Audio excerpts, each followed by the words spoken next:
even though I think they're highly fictional and of royal lineage genealogically, and this sounds like a human. Now, I know that Dr. Carrier does say he's a human, or at least some type of mortal who's made of a woman. A guy who is mythologized, great. I think that makes the most sense. 5 letters with T in the middle. Taylor Swift starts with T. Come on. Who's had posters of Taylor Swift on their wall? Come on. And T looks like a cross. You can't get any clearer than this. Swift is a mythological space messiah. Hello, everyone. Welcome to another live stream History Valley podcast. Today, I'm joined by Derek Lambert from MythVision podcast. And today, we're going to be discussing why we both believe that the crucifixion of Jesus historically makes sense. Welcome to the show, Derek. Been a while since I had you here. Hey, thanks, Jacob. I appreciate it. My internet seems to be a little bit fuzzy right now. Bear with me. I'm sure it's going to get better. I'm simply trying to upload the video that we were just trying to test. But I really appreciate you having me on, man. It's been a minute. Yeah, it has. So I want to start with you first. When you went through your journey, going from believing or leaning towards mythicism to becoming a historicist, what led you down to that path to becoming a historicist? Ooh, that's a good question. I think when you start from where I was, everything was, inerrant, infallible. You go from I really believe there were no errors or problems with the Bible, to realizing you've been kind of fooled into thinking this is literally true and everything written in it is literally true.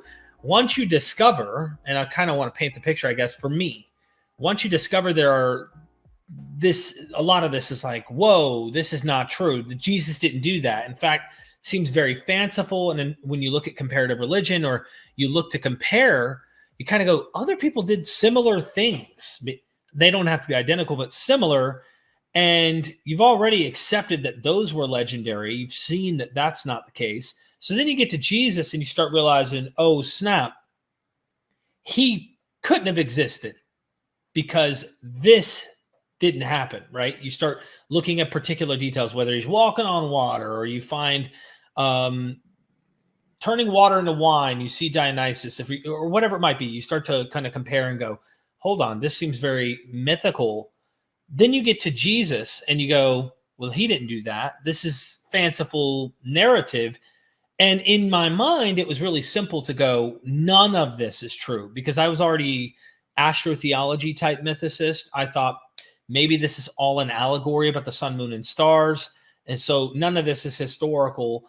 Even if they're trying to dress the furniture up like it looks historical, it's not historical. None of it is. And I think it was simple to go from an extreme to full-on extreme mythicism in that respect. As time has gone by, and I've been studying mythicism and, of course, other arguments for historicism, I've refined and became more educated. There are things that I value, I must admit. There are things you learn from mythicism that help you sharpen your tools on maybe getting closer to Jesus or understanding early Christianity.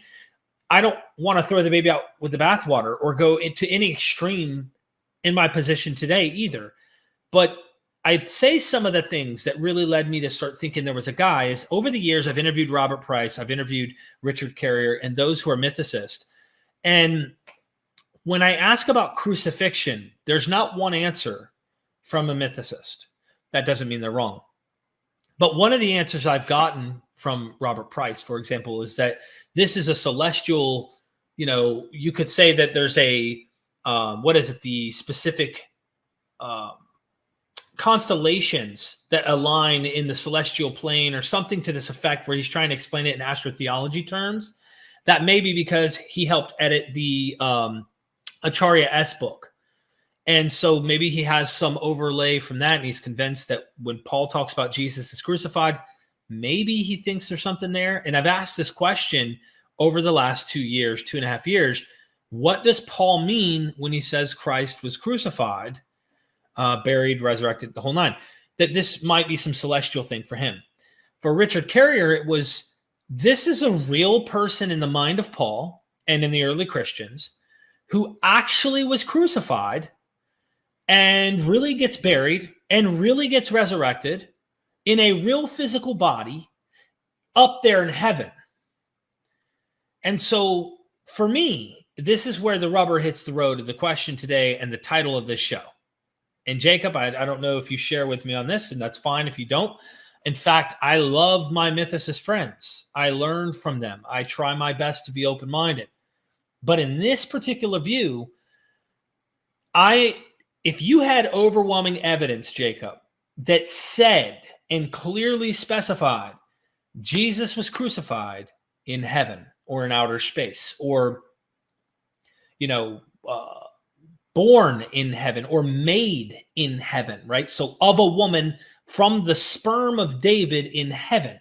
These are some of the things that if I was, and I think I told you this yesterday on the phone when we were just hanging out, talking about what we might discuss today. If I said to you, someone was dunked on, I know this is a bad analogy, using basketball, for example, someone was dunked on, or they got crossed over, or they did an alley-oop, or they did a three-point shot.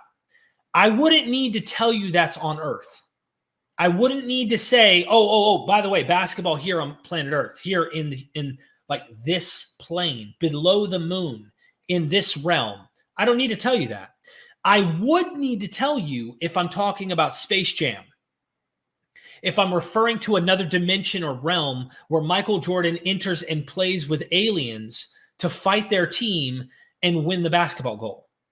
If I don't have that clearly spelled out, that this basketball game is happening in Space Jam in a whole nother realm, somewhere completely different, it is automatically assumed and easily understood to be mundane and here on the plane of Earth.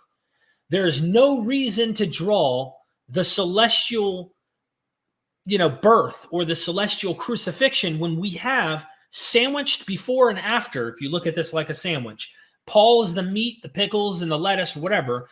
Josephus is one bun and Philo is another bun. And the examples of crucifixion, when they use the same term, crucified and being crucifixion and such, to Jews, which Paul says Jesus was a Jew, it was Romans that were doing this, and they had a fetish, as Paula Fredrickson has said countless times on my interviews, with crucifying Jews. This is like saying, hey, this guy, by his enemies, got slam dunked on. You don't run to heaven or Space Jam unless clearly specified. It seems very common and ubiquitous. When I say they got dunked on, you're going to refer to a basketball game that happened in this realm that we live in today here. Unless it is clearly and explicitly stated elsewhere or anywhere in the literature detailing this event, I'm going to start with the obvious. You have to read into it, in my view. And that's why mythicism, one of the many things that for me makes me not buy into the Doherty position of mythicism. I want to say something in favor of mythicists for one moment. They're correct in many ways, even in their terms for like when Paul uses genomai, right? He is talking about made. However, and we'll pull up some examples here on the screen in just a moment. My buddy Stephen Nelson, he looks deep into this stuff, and I really like to learn some of the Greek stuff from him, but Plutarch has something to say about this as well. And so there are many references to look at this. This idea to be made doesn't mean not birth. It doesn't have to be either or. It can be both. In fact, there are times where there are demigods that are birthed by mortal women, and they also, if you will, there's the incarnation of Jesus while you have a birth, right? So you have kind of both. The pre-existent Christ becomes incarnated, simultaneously he is birthed at the same time. So you don't need to run to, if it's made, it means that he wasn't born, of the sperm of David and such. The good positive thing I want to say about the mythicists is this. If mythicism in some form or is true, if there is a true position on this for me, it's not the celestial model. It would mean that Paul believes, and the early Christians believe, in my view, that sometime in the not too distant past, a man named Jesus or Christ, they call him the Messiah, came to be in this realm that he was at and was crucified. So I don't take the celestial model. It would need to be a historical fiction at best that he was here on earth. I'll give you an example. Romulus, right? Romulus seems to have a lot of overlap. Richard C. Miller's written on this in his Resurrection and Reception in Early Christianity book. But when you look at Romulus, he comes all the way to Earth. He, founds Rome, a kingdom, which I think Jesus is competing in some way. In the book of Acts is competing with the Roman Empire, competing with Virgil. If you read Dennis R. MacDonald's work, I think Mark is also doing that. Robin Faith Walsh discusses this as well, and she has an article coming out soon. This is on Earth. You also have the thrust of the Gospels, even though I think they're highly fictional, and I don't know if we can walk away from the Gospels saying this is historical or that actually happened or Jesus really said that. I'm agnostic on knowing if there's anything that really goes back with any confidence or certainty from the Gospel narratives. But the fact that they have him on Earth and paint this fictional picture of him on Earth, I don't know why we're running to heaven. You see what I'm trying to get at? So let's just grant mythicism were true. I would take a historical model instead of a celestial plane one. And it would need to be at some point on Earth, they thought he existed and yada, yada, yada, not in heaven. Sorry for the long-winded rambling there, but I've done quite a bit of thinking on this. And this is my personal take, if that makes any sense. Yeah, I understand. And I remember way back then when I started out on this, I always assumed that there was a guy, but in a weird way, I kind of got mythicism and historicism kind of lumped over. Because to me, the way I looked at it a few years ago is, well, if the biblical Jesus, if the historical Jesus didn't rise from the dead, then in a way, we're saying Jesus didn't exist, at least as described in the Bible. So back then, before I knew as much as I know now, before I came to know as much as I know now, I confused mythicism with historicism because I didn't really see much of a difference. Later, I would realize, okay, they are far more different than I thought. And I wondered if, just like you are now, if anything in the Gospels could be traced back to a historical Jesus or event of crucifixion. There are some scholars that point out the things that sound Jewish, sayings of Jesus in the Gospels that sound Jewish, they can't even be certain of that goes back to historical Jesus, and they might have added that material into Jesus's character later for whatever reason. But it looks like we lost him for a moment there. Oh, there he is. He's back. Sorry, man. I'm trying to get this thing right so I don't. That's okay. Yeah. Does it look better now than it did, or is it still bad? It's still grainy, not as grainy, but still pretty grainy. No, I don't know why it's doing that, man. I know. I hate Let it. Let me cancel this upload. I was trying to get that thing fixed so that we could have it. Is it any better now, by any chance? No, it's the same. Jeez. Okay. I'm trying, bro. Yeah, well, it's okay. We might have to just muddle through it and share it directly through StreamYard, despite the fact it kind of lagged. But okay, we might have no choice there. But to finish my thought, I want to respond to the Romulus thing.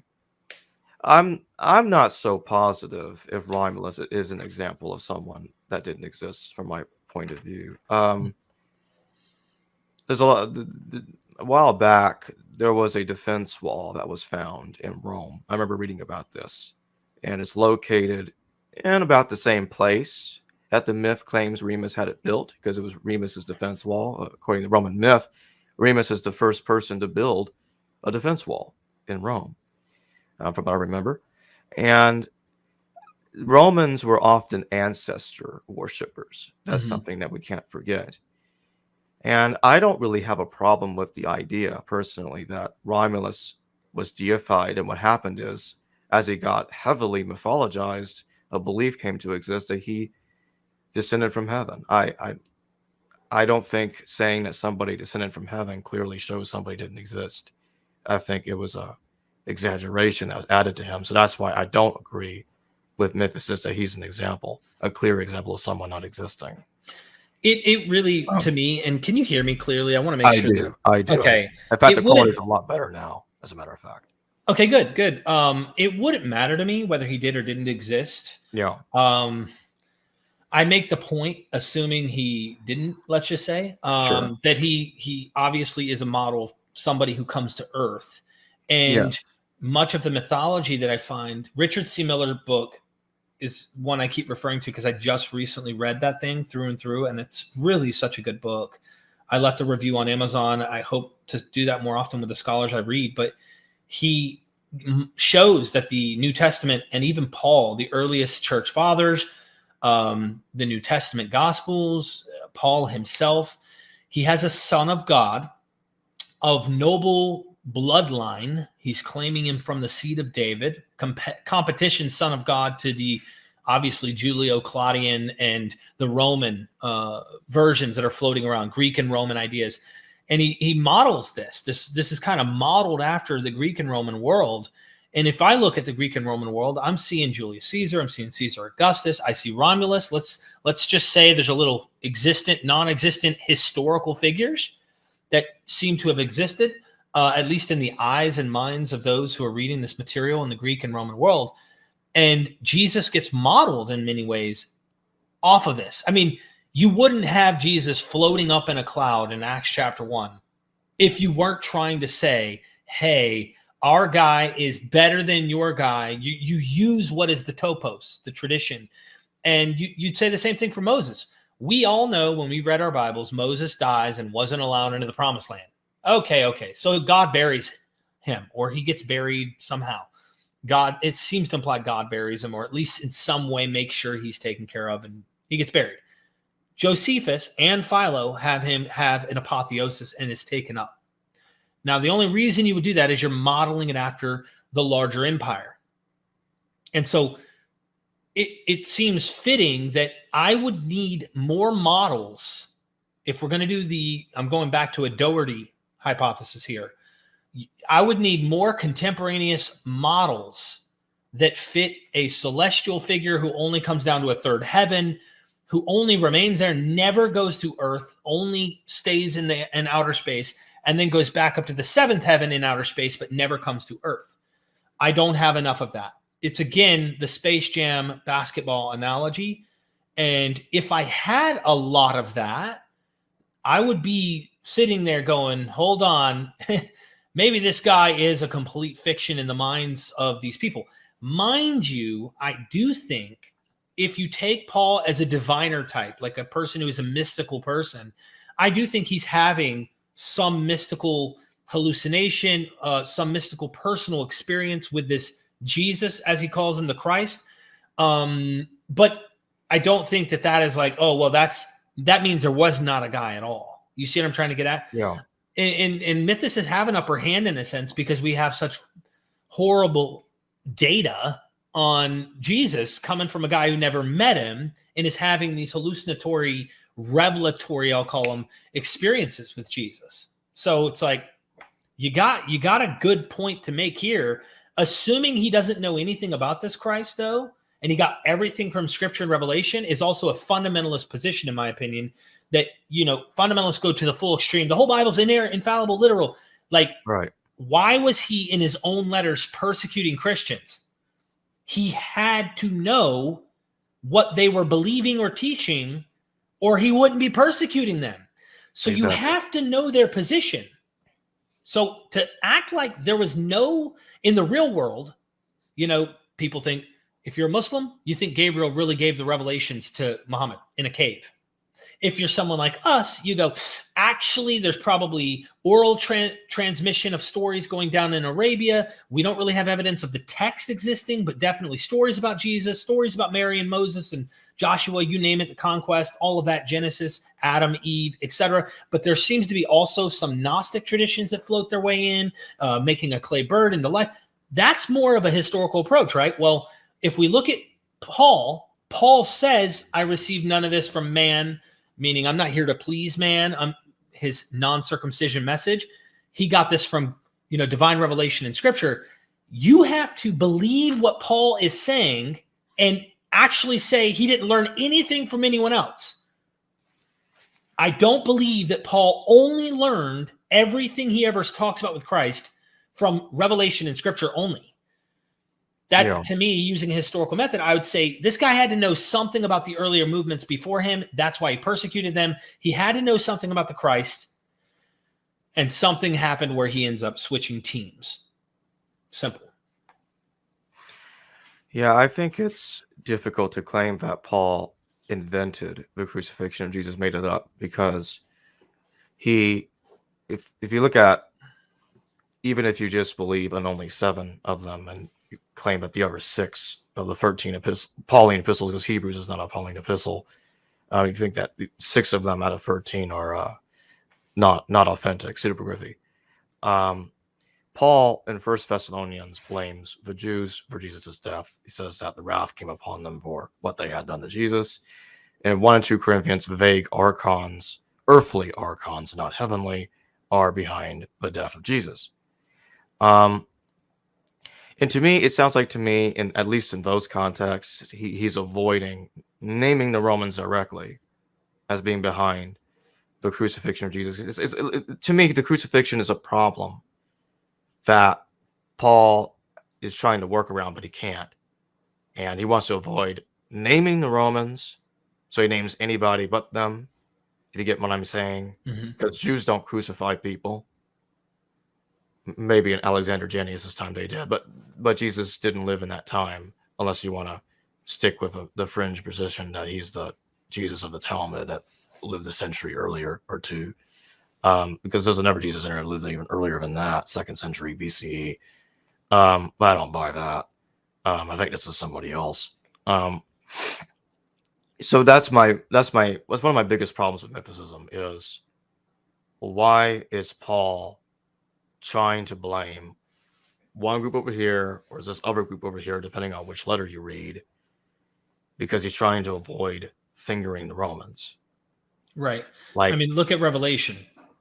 He talks about the mark of the beast. Let them who has wisdom, calculate.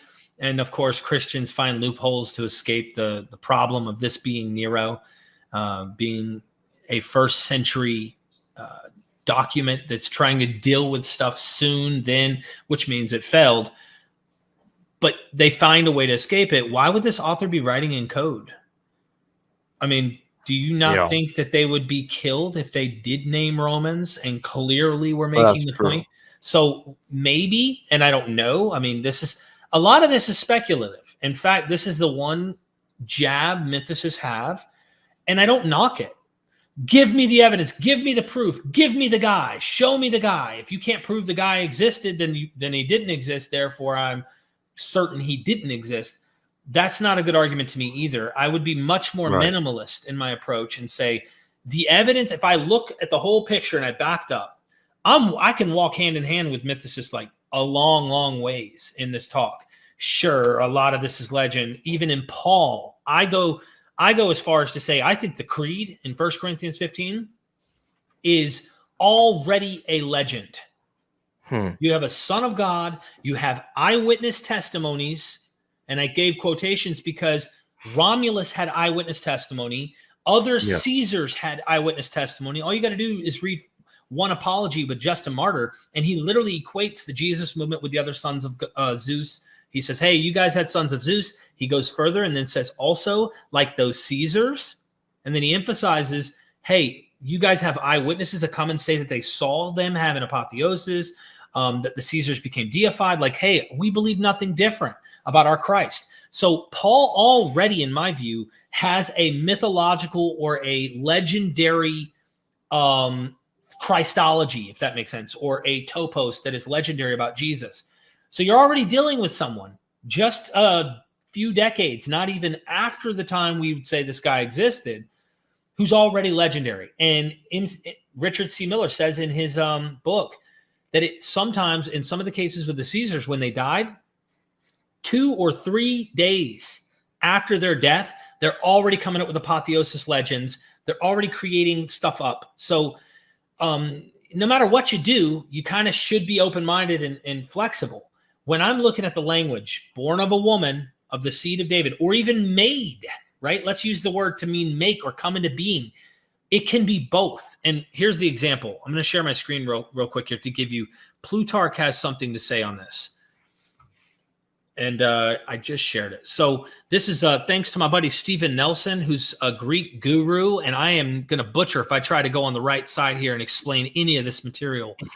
But I'm just going to read this. Why ever did he call the supreme God Father and Maker of all things? Notice Father and Maker. He color codes this. I love Stephen. Bright mind, someone worth listening to. Was it because he is of gods, the gods that are engendered, and of men, Father, as Homer names him, but Maker of irrational beings and of inanimate things? For not even of the placenta, says Chrysippus, though it is a product of the seed. Is he who provided the seed called Father? Or is it by his customary use of metaphor that he has called him who is responsible for the universe its Father? So in the Symposium, he called Phaedrus father of the amatory discourses, because he was instigator of them. And in the dialogue that bears his name, called him blessed with fair children, because as a result of his initiative, philosophy had been filled with many fair discourses. Or is there, notice this part, is there a difference between father and maker? In the Greek, there's the two terms for to come into being or to be birthed, right? To be born. And between birth and coming to be. So this idea, it's corresponding to the color codes that he's putting here. For as what has been born has ipso facto come to be, but not contrariwise. So a thing that is born can also be something that has come into being. It could come into being. You could use the term it came into being. But it also could be something that was born. But if a God came into being, not all gods were birthed. Not all gods were born. So the point is you can be born and come into being, but you can't come into being and be born because you already came into being. You don't need to be birthed. So this is where the whole demigod stories of impregnating women and getting them born and such, this is where you'd find this trope. So it is that he has begotten, has ipso facto made. For birth is the coming to being of an animate thing. So he literally is showing like, hey, there's a confusion in Plutarch's day on what's the word mean here? What is going on here? And it can mean both. Paul uses that particular term, and that's where mythicists are right in pointing out this is actually a come into being concept. But the Christology, if you know pre-existent Jesus, comes into being. They think he exists, and he comes into being through a woman born of the seed of David. Sounds like pretty mundane terms that he is of royal lineage genealogically, and this sounds like a human. Now, I know that Dr. Carrier does say he's a human, or at least some type of mortal who's made of a woman, but he's made in outer space. He's only in heaven, and I don't find that plausible in my view. So that was all I had to read there. But wait till you actually, there's a lot of notes here and a lot of stuff that goes to the Greek verbiage. Go to slide 13 there. Yeah, perfect. So he's talking about Romans 1:3, something I have a big problem with. As you know, Derek, I'm learning Greek. I don't know much Greek yet, so I can't really read the Greek letters yet. I know some words, like trapeza, if I'm pronouncing that right, means bank. And the thing is, okay, so Romans 1 is what Dr. Carrier claims is talking about Jesus being born of a heavenly, cosmic seed of David. Mm-hmm. So if that were true, the kind of thing that I would expect to see there, why isn't there a strange phrase like cosmic sperm bank, which would say something, which would basically in Greek, from what I understand, would be something like cosmos, because cosmos is cosmos, obviously, and then so cosmos sperma trapeza. Mm-hmm. So cosmos sperma trapeza. Why don't we find that phrase there? When I tried looking into that from other translations, what experts had to say about it, I'm like, okay, so that phrase doesn't really, from what I know, that phrase doesn't exist in any Christian literature. And I'm being careful of my words here, like from what I know. So I missed something, somebody can correct me. But I'm like, do we have a phrase like that anywhere? No. Well, Now Paul does. It's not. Yes, I know Paul uses the word sperma in some places in his letters, but never in that context. to me, I mean, and I know this is going to sound funny, but come literally, as Stephen pointed out to me, like come literally is the same as to come into being. It's got a similar concept of, hey, what we would call an orgasm. And I know that it's kind of funny, but in reality, that seems to be the case. I did want to mention in the commentary on Romans, Douglas J. Moo, he has a plausible explanation here for the Pauline thing. The first participle clause, verse 3b, focuses, and this is in Romans 1:3, focuses on the Son of God coming into human existence. This clause assumes the pre-existence of the Son. So we talked about the Christology. How specifically Paul may allude to the incarnation depends on the meaning to be, given the word genomenon has come. Although it is not the usual word for give birth, it can sometimes take this meaning, and some argue for it here. But this probably reads too much into the verb. Perhaps Paul uses the more general term to suggest that more than a simple birth, his birth is obviously more than just any average Joe, right? He is the Son of God. You don't want like, hey, so Sally just had a baby, she birthed him. Like, this is the Son of God in Paul's mind. This is somebody important and of divine status. So it's a bigger emphasis than just birth. Naturally, you want to emphasize something bigger with the incarnation. So he says, more than a simple birth was entailed in the becoming of the Son of God. A change in existence also took place.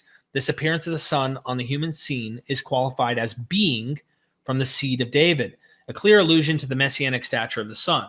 So then he goes on and on. But I don't know when or where all of these slides will become accessible, but he goes into examples. If you go back to, we'll go back to that slide for 1 second just to point out. Carrier says, of course, examples of later Christian authors quoting or riffing on Romans don't count here. And so I don't, I get maybe being cautious, but I've dealt with this kind of issue at one point. If you want to stop sharing the screen or pop us back up, we could talk about this for a second. Might be worth doing that for our audience to kind of watch us discuss this. Sure. So you remember the Israel only guys that we've dealt with? I do. And I don't want to create a fallacy here, but the Israel only guys, they would actually say stuff like, if it isn't in the New Testament or written in Jewish literature before this time, then it is irrelevant to the discussion and it bears no value to the dialogue. In these slides, Stephen goes through and finds Eusebius, and those terms for come into being and birthed are used interchangeably. And it's really something that I need to wrap my head around more into, investigating this. But what really gave it away to me was just born of a woman of the seed of David. He's crucified. These were the mundane things that I'm like, you got a guy named Paul writing between Philo and Josephus. It just makes more sense to me that there was a guy. I mean, I don't know why it wouldn't be. And all of the same apotheosis tales that we have of people coming to earth, boom, they have an ascension narrative where they end up becoming a god and their bodies go missing or whatever it may be. They go from grave to heaven, or even some are taken while they're still alive, depending on the translation fable, that Jesus fits that same trope. He came to earth. I don't know why we stopped in heaven. You know what I mean? Mm-hmm. Right. Why didn't it happen entirely in heaven, and why didn't it just stay confined in heaven? Because let's go back to the Romulus thing for a moment. Did he stay in heaven the entire time? No. According to the myth, he came down. There was a time when he was on earth. According to this idea, Jesus was crucified in heaven, as if his entire ministry happened in heaven, like what the Docetics believe, the Docetists. Entirely happened in heaven. And had it put it that way, then I think I probably would agree, okay, fine, he didn't exist, because the whole thing happened in heaven. Not one moment was it on earth. But that's not quite how the story goes. I'm with you. I think that the thrust you kind of have to assume between Paul's letters and the Gospels that there's some, conspiracy to completely invent a historical guy. I see the legend even in Paul. So when we talk about, well, Gospels are fiction, Paul's letters, those are like real historical documents. I'm not in denial of that. I think they are historical documents, but he's already characterizing the trope. He has eyewitness testimonies. He has a son of God. He has someone who's obviously divine. They end up overcoming death. I mean, like in a weird mystical sense, they're all united through the pneuma, which is the Stoic Middle Platonic position, that they are all united by this physical, by the way, Christians today have lost this. They've lost the philosophy of Paul. Like it's a physical essence or a substance that's physical. The reason that the trees bend when the wind blows is, as they would think in their science, was it's physical. The pneuma actually is a physical thing that pushes the trees over. And that wind, that breath, that pneuma is what unites the early Christians. And so they have a strange Christology already with a legendary trope that I think they're already pushing. I think the creed in 1 Corinthians 15, and I know the various thoughts. I know that, is this late? Is this an interpolation? Robert M. Price would say, because why didn't the Gospels, if Paul came first, mention the 500 brethren? Wouldn't that be something to really nail down? Maybe. I can't read their minds. I hear so many different people. Dr. Allison, who will say in his resurrection book, well, they didn't want to mention the women because Paul was very, as he would say, male-centric, right? And he would say that the early church was all about men. Some letters seem to be favorable to women in Paul, and then some say, shh, don't talk, you let your husband teach you, yada, yada, yada. But then you look at the Gospels, and you have women playing a significant role in these narratives. The woman at the well in John, of course, who goes and tells the testimony of a man who told her everything about her, and they all believed her testimony. So it's kind of weird. You don't know what's true and what isn't for sure. And I'm very open-minded on this, and I think people should be more open-minded, not too dogmatic. But if Paul's already carrying a legendary trope, you have to assume that the legend went so far beyond what Paul's legend already was to make him from outer space to earth. I don't see the thrust. It's kind of like the James, the brother of the Lord thing. It doesn't say James, the brother of Jesus, says the Lord. That means he could be a baptized Christian. I get the argument. I get it. And you can comment. I don't mind, but I just make one point. I'm looking at the Gospel of Mark, right? Our earliest written letters that kind of go along this story building off of Paul. Mark, I think, knows Paul. And in Mark, he has a brother in the story. He has an actual biological brother named James and other brothers as well. But he has an actual brother named James. So we have to assume between Mark and Paul's letters that they invented a historical brother for Jesus. And yet in Paul, this is just a baptized Christian and not an actual brother. And for me, I understand both possibilities. But one of the earliest voices tries to say he had a brother. Maybe he had a brother named James. What's the big deal? I don't get the problem for me. Yeah, the way that Paul uses those words is he's trying to single out James as being the actual brother of Jesus. And when he uses brother to refer to other people, it's in the plural and never in the same way as he referred to James as being the brother of the Lord. And that's my problem. Can't really be the brother of someone that doesn't exist. So I think that's a real bad start there. I don't think that's a good argument at all. Well, I mean, if you take the position, and there is good evidence to support the idea that baptized Christians are brothers in the Lord, you can run with that. But I'm just making the point. You have a voice already in Mark that seems to be implying a tradition that they may be completely inventing. But when I'm reading Mark and I see that Jesus gets baptized by John, right? I'm not going into whether or not John the Baptist historically and Jesus really interacted or not. I don't know. I think that's the best position to take, is I don't know. But I do see Paul's baptism ideas coming through in Mark's baptism of Jesus. Because in the baptism of Jesus and Mark, the pneuma, the Holy Spirit of God comes down. It rests on Jesus. And of course, only Jesus gets whispered, you are my son. And you.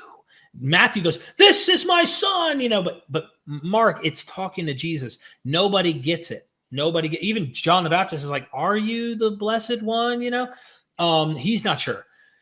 Mary doesn't seem to know about a virgin birth or anything like that. If she's wondering why my son's gone crazy and she doesn't get what he's doing, like, didn't you birth this guy? Didn't Gabriel tell you he was born? That's later stuff. So I'm reading that and I see that baptism of Jesus to kind of be, in a sense, what Richard Carrier has said about an etymological type myth, that this is how Christians should also be baptized.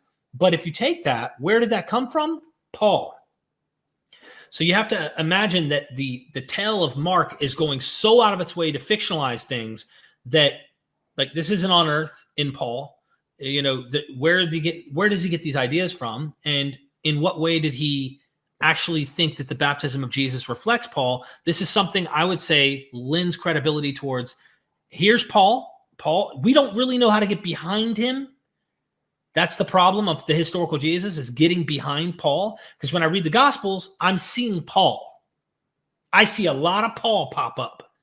And I'm going, is that Jesus or is that Paul? And many of the scholars will tell you, like Robin Faith Walsh and others, that's the hard part. That's the part where we just don't know. But the model structure, historical position, to me makes the most sense. Just give me contemporaneous or even somewhat contemporaneous text that emphasizes whole heavenly stuff. Like, give me more of that, and I would be going back into mythicism. So you have a video that you want to share? I think the connection, by the way, is really good now. It might actually work if we try it through StreamYard. Oh, sure. Yeah, let's test that. This here. All right. Forgive me if my quality today sucked. I don't know why, but well, it's been pretty good for a while now. So I hope so. Okay, do you have it up? I do. Let's see if this works this time, and if it does glitch, it glitches. This has never been shared before. You all on History Valley are the first time viewing this. I might as well tell you before I hit play, just in case it glitches me out. This is when I was in North Carolina before I moved where I'm at now. I went to visit Charlotte to talk with Dr. James Tabor and record courses on the Gospel of Mark. I highly recommend you sign up. I think Jacob Ehrman has a link. I don't know if that's in the description or not. It is in the description, yes. Excellent. Go sign up for his course on Mark. It's really wonderful. This is a nail, an actual unused crucifixion nail from the 1st century. And this nail right here is just an example. Here. Can you hear it when it does play? Yeah. Okay. It's the nail. It's going to be glitchy, so bear with me. Yeah. Dr. Tabor. You want to tell us about that? Man, I wish it wasn't. That's what I was trying to upload to YouTube, and it might have messed up my whole this was internet. Found in Jerusalem, outside the western city wall, not the western wall,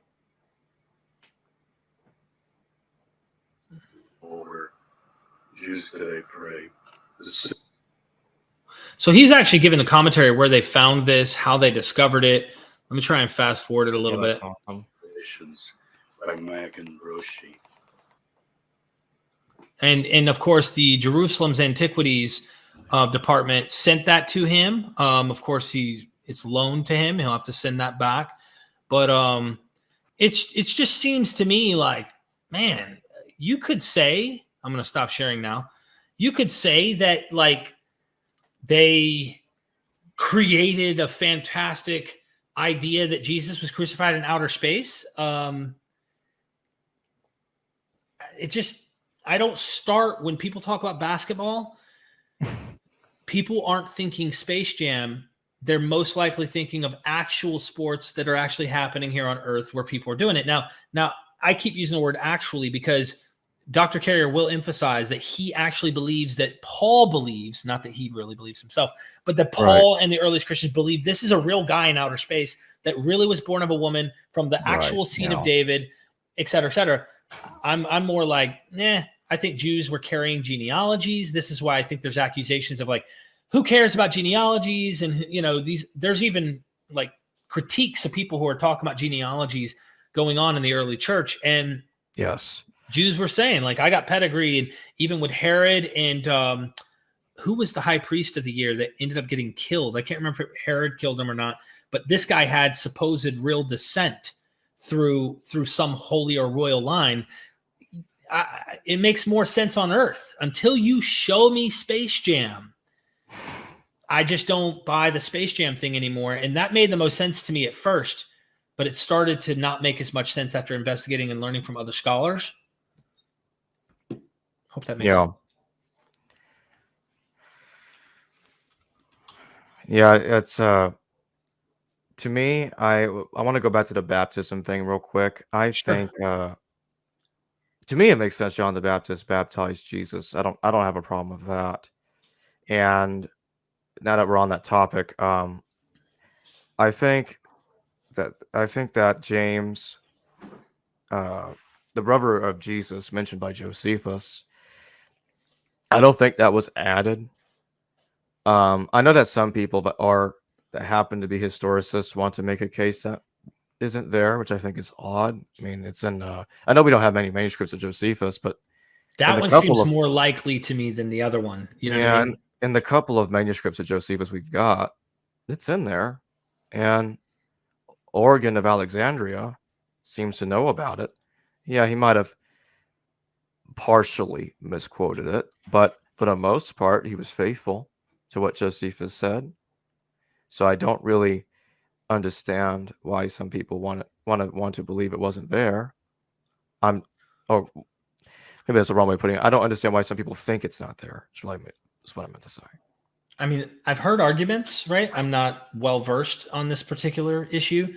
I've heard arguments from all sides. For me, that James passage seems far more likely than the other passage. But even then, is it a partial interpolation? Or I don't know. Do you still buy? I don't want to get caught up in this because this is kind of irrelevant to our thing. But because Josephus mentions crucifixion, I think it's important to point out it makes sense, right? The title of this video, why the crucifixion of Jesus makes sense. Yes. You got Jews before and after. It's pretty common sense for me. You got Jews before Philo. You got Jews after Josephus. You've got Jews in between Paul. They all mention crucifixion. They're all mentioning people are being born of royal lines, such as in Josephus. In fact, let me share my screen again. This is worth kind of pointing out. And where do I go here? Let's do this. Share this. So back to the slide. I'm looking for where's the Josephus one? Bear with me here. Origen. So Origen, of course, uses over and over to be born. That even in Origen, all of them, Eusebius, you name, they've got an incarnation kind of Christology in which they're using these terms. Josephus, here we are. So this is not the one. Born to David of the wife of Uriah. Trying to think where it is. Oh, this is one of the things that Carrier picks on a particular understanding or translation of Josephus where he says maid. Here is Winston, but if you look over here in the Thackeray, it's preserve, I think it is. Let me see. In the belief that they too would suffer nothing, little dream. Let me see. Reserved. Here it is. So it's reserved rather than made. So it could mean that. Trying to find the particular one where Josephus is mentioning they're from divine lineage. Anyway, I don't even know where I'm looking at this point because we were going over this stuff earlier. And it is, again, a born, but of divine birth. And I know the meaning can be both, but I think if we're historicists, what we do need to do is recognize there is an emphasis on why Paul would want to use to be made. And if we can recognize Paul's using to be made as significant, then it might actually make sense of our pre-existent and coming into being idea of the Christology, that they thought Jesus might have pre-existed and actually came through a mortal woman. And this is the interesting thing I'd like to really nail down. I think is implied by my reading of Dr. Carey and all the interviews I've done.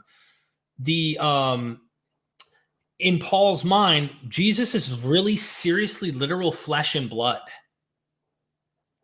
but in the third heaven. Like he actually has actual physical blood. He has everything technically that we have and that are here on earth, but up there. And to me, it's like all you need is one step to just say he came to earth. He was here on earth and they thought he was born. And I just don't have that step that says he only remained up here or he, went to outer space. We know Jesus in the flesh no more, Paul says in Galatians. So, did you know him in outer space in the flesh? To me, it's more plausible here. And it's little mundane things like that makes it more likely. We're dealing with a guy, and he got extremely mythologized, legend built up around him. And that's just my take. That makes sense. I have no super chats so far except one. Super chat those questions, even critical ones. I don't mind. I mean, I want to help you out, Jacob. You work very hard with this channel. You've been working very hard for a while now, and you're pulling in top-notch, brilliant scholars. You're doing a fantastic job doing that, and you're getting better and better at your craft. So I really commend you, and I hope that people who follow you, who enjoy your stuff and love listening to you, will help support you to keep you doing this, because over the next few years, I can't imagine how many more topics you're going to cover and what kind of influence that you're impacting even in the scholarly world. I know that's happening. We've been discussing some of that. So anybody watching, if you have any questions for me, Jacob, anything, even just showing support for Jacob means a lot. Thank you very much. That means a lot. And I also want to say the same thing about you, Derek. You've been doing wonderful work with your channel, a lot of work. It's really awesome. You've done a lot of great interviews yourself, and it was very enjoyable to watch you from the start grow to where you are now. Thanks, brother. Yeah. Hey, we've been a team. We might have had hiccups in the past, but look, my best friend is my brother, and we don't talk all the time. We've had our bumps in the past, but he's my brother, and so I think that, we're showing growth, and I think we should continue to encourage good thinking.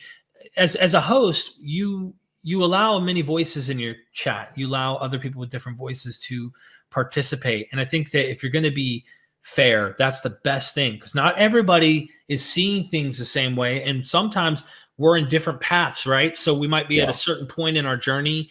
One person might be like, no, mythicism makes the most sense to me. Okay. Yeah. Cool. I don't, I'm not going to discourage it. If you want to ask me personally why I'm not mythicist anymore, I'll give you my reasonings, and you may not be satisfied with those. And that is totally fine. Right. It doesn't hurt my feelings. Look, I don't believe you're going to hell for thinking that Jesus didn't exist or did. But if I'm going to be fair to what I think, looking at the material, a guy who is mythologized, great. I think that makes the most sense. But what do you do? What do you do, man?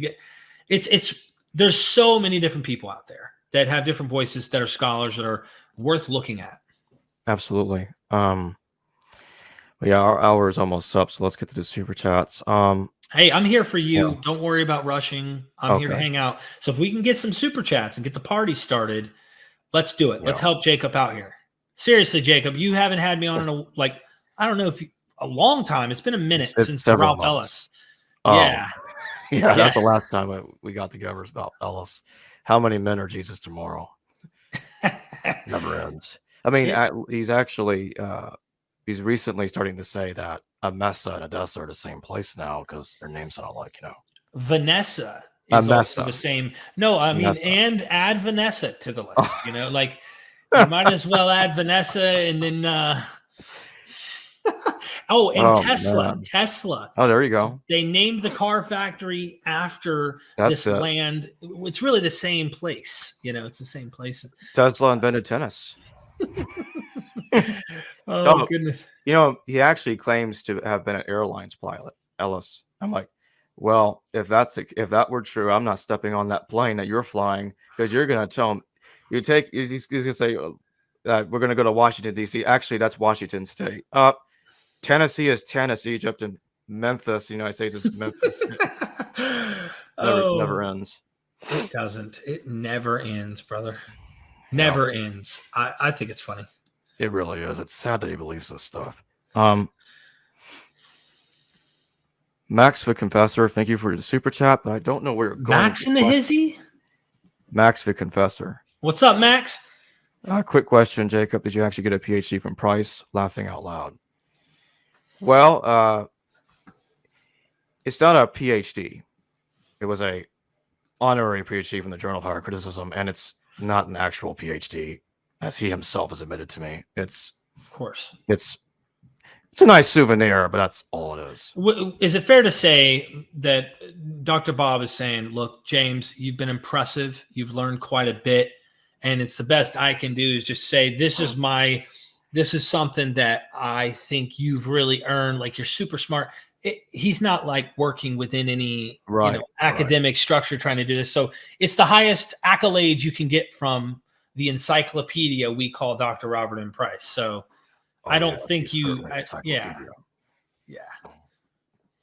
Now, if you were taking that seriously and literal, of course, then that would be like, this is no, it's not it's a nice souvenir, but that's all it is. Right. Thank you, Max. Motorhead, thank you for your super chat. No question there. I appreciate it. Oh, thanks. Yeah. Heck yeah. Michael Apple, thank you for your super chat. Please discuss the relationship between resurrection, disappearance, and R.C. Miller. Never gets old. I'm going to leave that to you, Derek, because I have not read him. Okay. I am in love with this book, and you won't believe what happened. So I'm flying back from Florida I did 2 lecture recordings with Robin Faith Walsh. Mind-blowing material, Paul and the Gospels, 2 separate courses. And I was already into chapter 2 while reading at the hotel while I was out there doing the recordings. And on my way back, chapter 2 is where you're talking about the actual disappearances.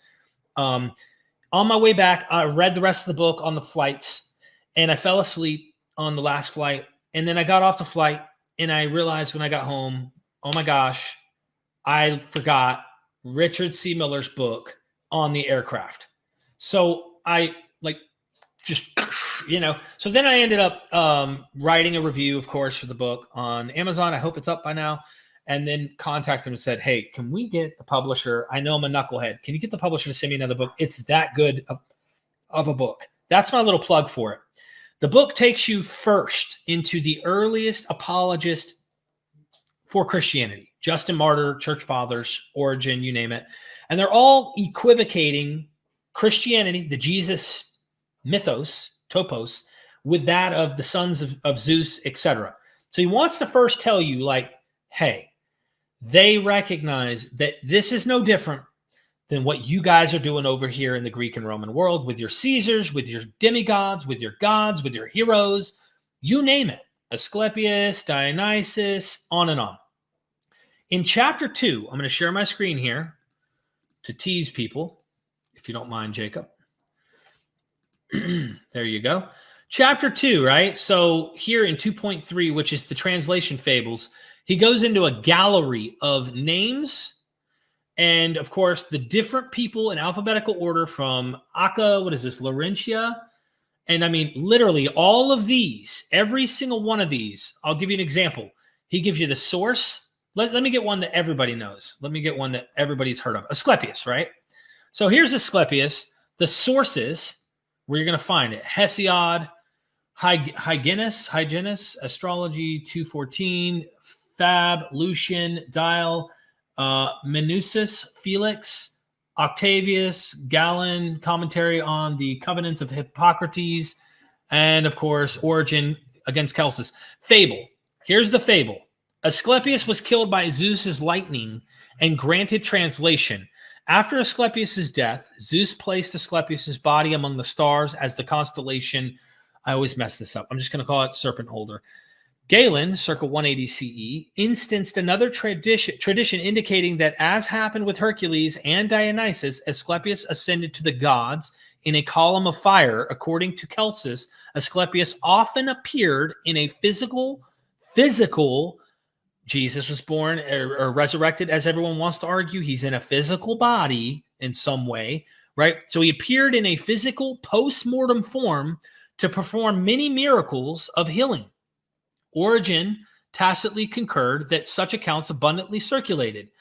Hyginus, however you pronounce it, reveals that the translated Asclepius became the constellation Ophiuchus. I hope I pronounced that properly.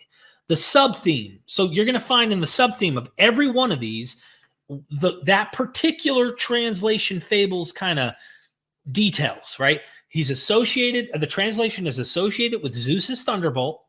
Ascension is associated with Asclepius. Post-mortem translation, post-translation appearance, and catasterism.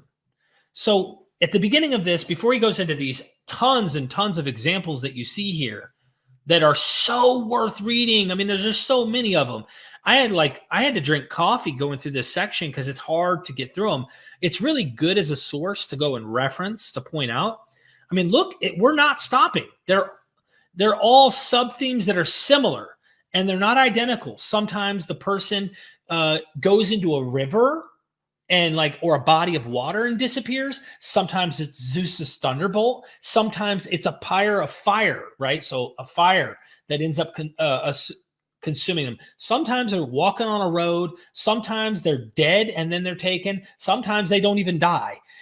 None of them are Xerox copies of each other. So when the Christian apologists or those who are against this notion love going, no, there's no copying. You don't even need to say, just grant them. Sure, nobody's plagiarizing. Fine. Let's stop arguing that point.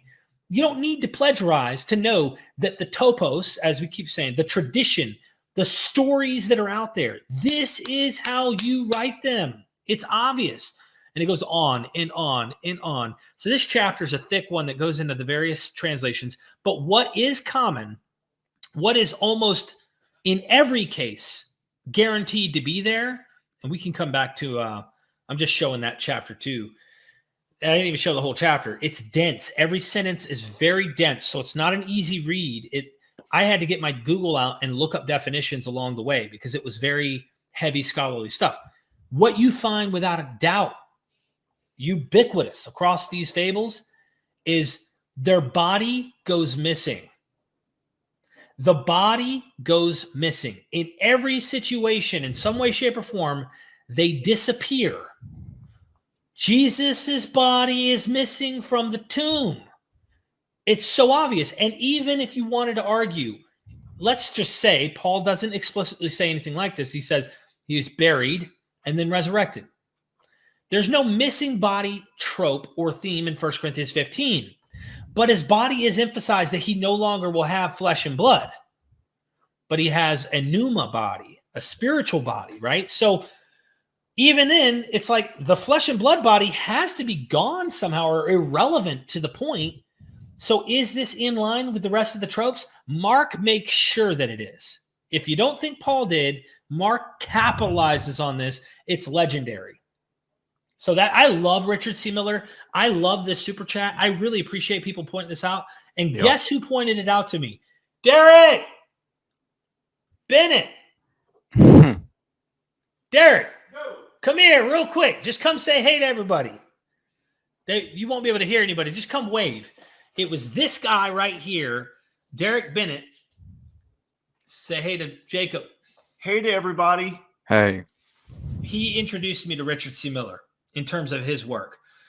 And then once I found Richard, I was like, get out of my way. No, I really thank Derek for introducing me to this guy. I didn't even know his book existed. Then when I found it, it was over, Jacob. I was like, oh, he has the sources and everything. You can't play. My favorite, since we're on the page, you get me excited.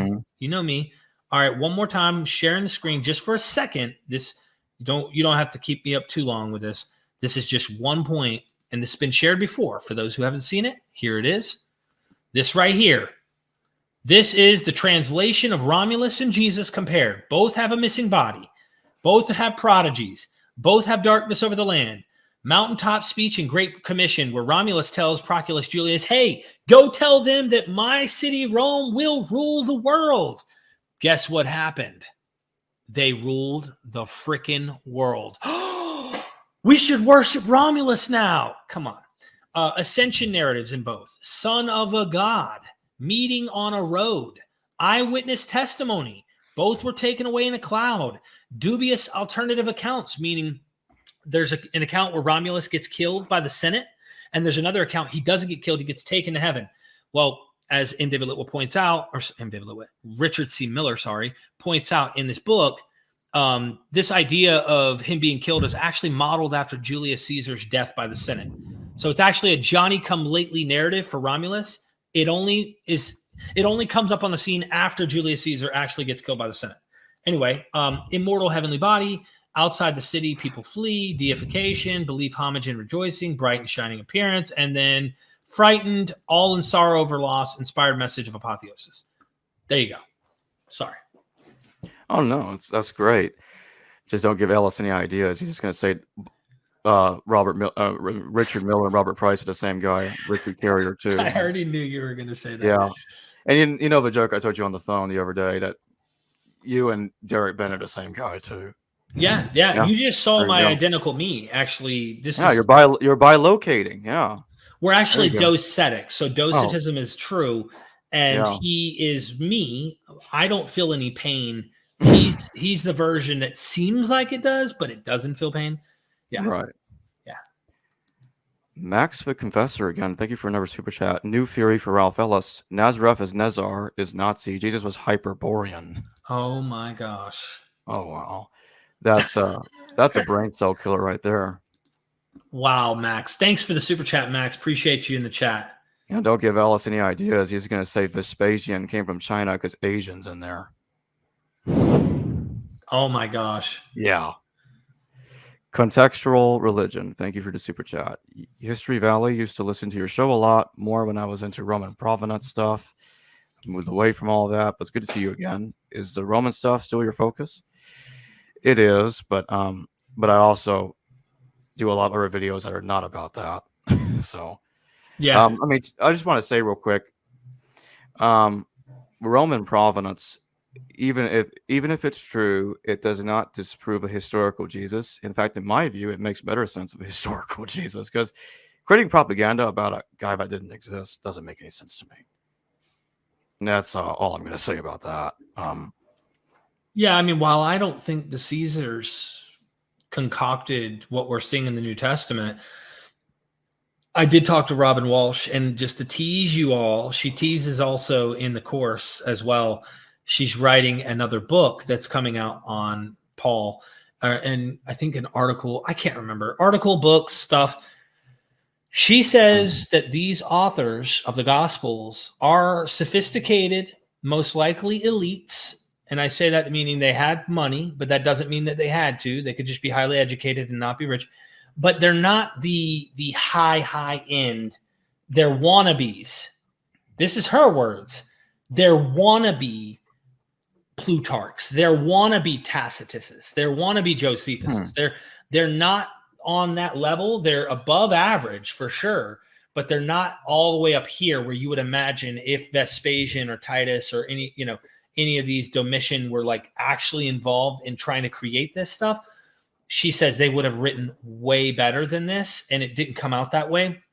So it still grants that this is sophisticated, educated literature and not just some fisherman who just jumped off the Sea of Galilee, found some tax collector and said, hey, write this down, get out of town. That's ridiculous. So Max the Confessor again. Thanks for another super chat. Read Bardasian's Laws of the Nations, 2nd to 3rd century apologetics was basically Indians, Babylonians, Romans, and Persians believe what we believe. I haven't read that. I've not even heard of them. I don't think I have either. I must be Bardasian's Laws of the Nations. Interesting. Thank you, Max. That's something worth checking out. Yep. Well, that's it for the moment. No more super chats. But yeah, do you have is your interviews going to start soon? Your next Actually, one? I rescheduled it. His internet at the hotel sucks, and so he was like, I can't. If I do it, it's going to come in and out. So I just chose to reschedule and make that better. But yeah, if anybody else wants to super chat any questions, feel free. If you have any questions for me, feel free. Let me know. Yeah, I think what turns off a lot of people about Roman provenance is the more extreme version of it, the mythicist version of Roman provenance, that this idea that the Romans had fabricated the Jesus character to pacify Jewish rebellion. That doesn't make sense to me. In fact, the way I look at it is, I think, in a sense, the New Testament starts out pro-Roman and then it ends anti-Roman with John Revelation. That's the way I look at it. Right. And I actually don't believe that the Caesars had a direct hand in the composition of the New Testament. I think I think Eisenman's right that Paul was a Herodian. And there's another scholar I've had on my show, Dr. James Audlin, also thinks that's correct. But I think that's very different from suggesting that the New Testament was literally commissioned by the Romans.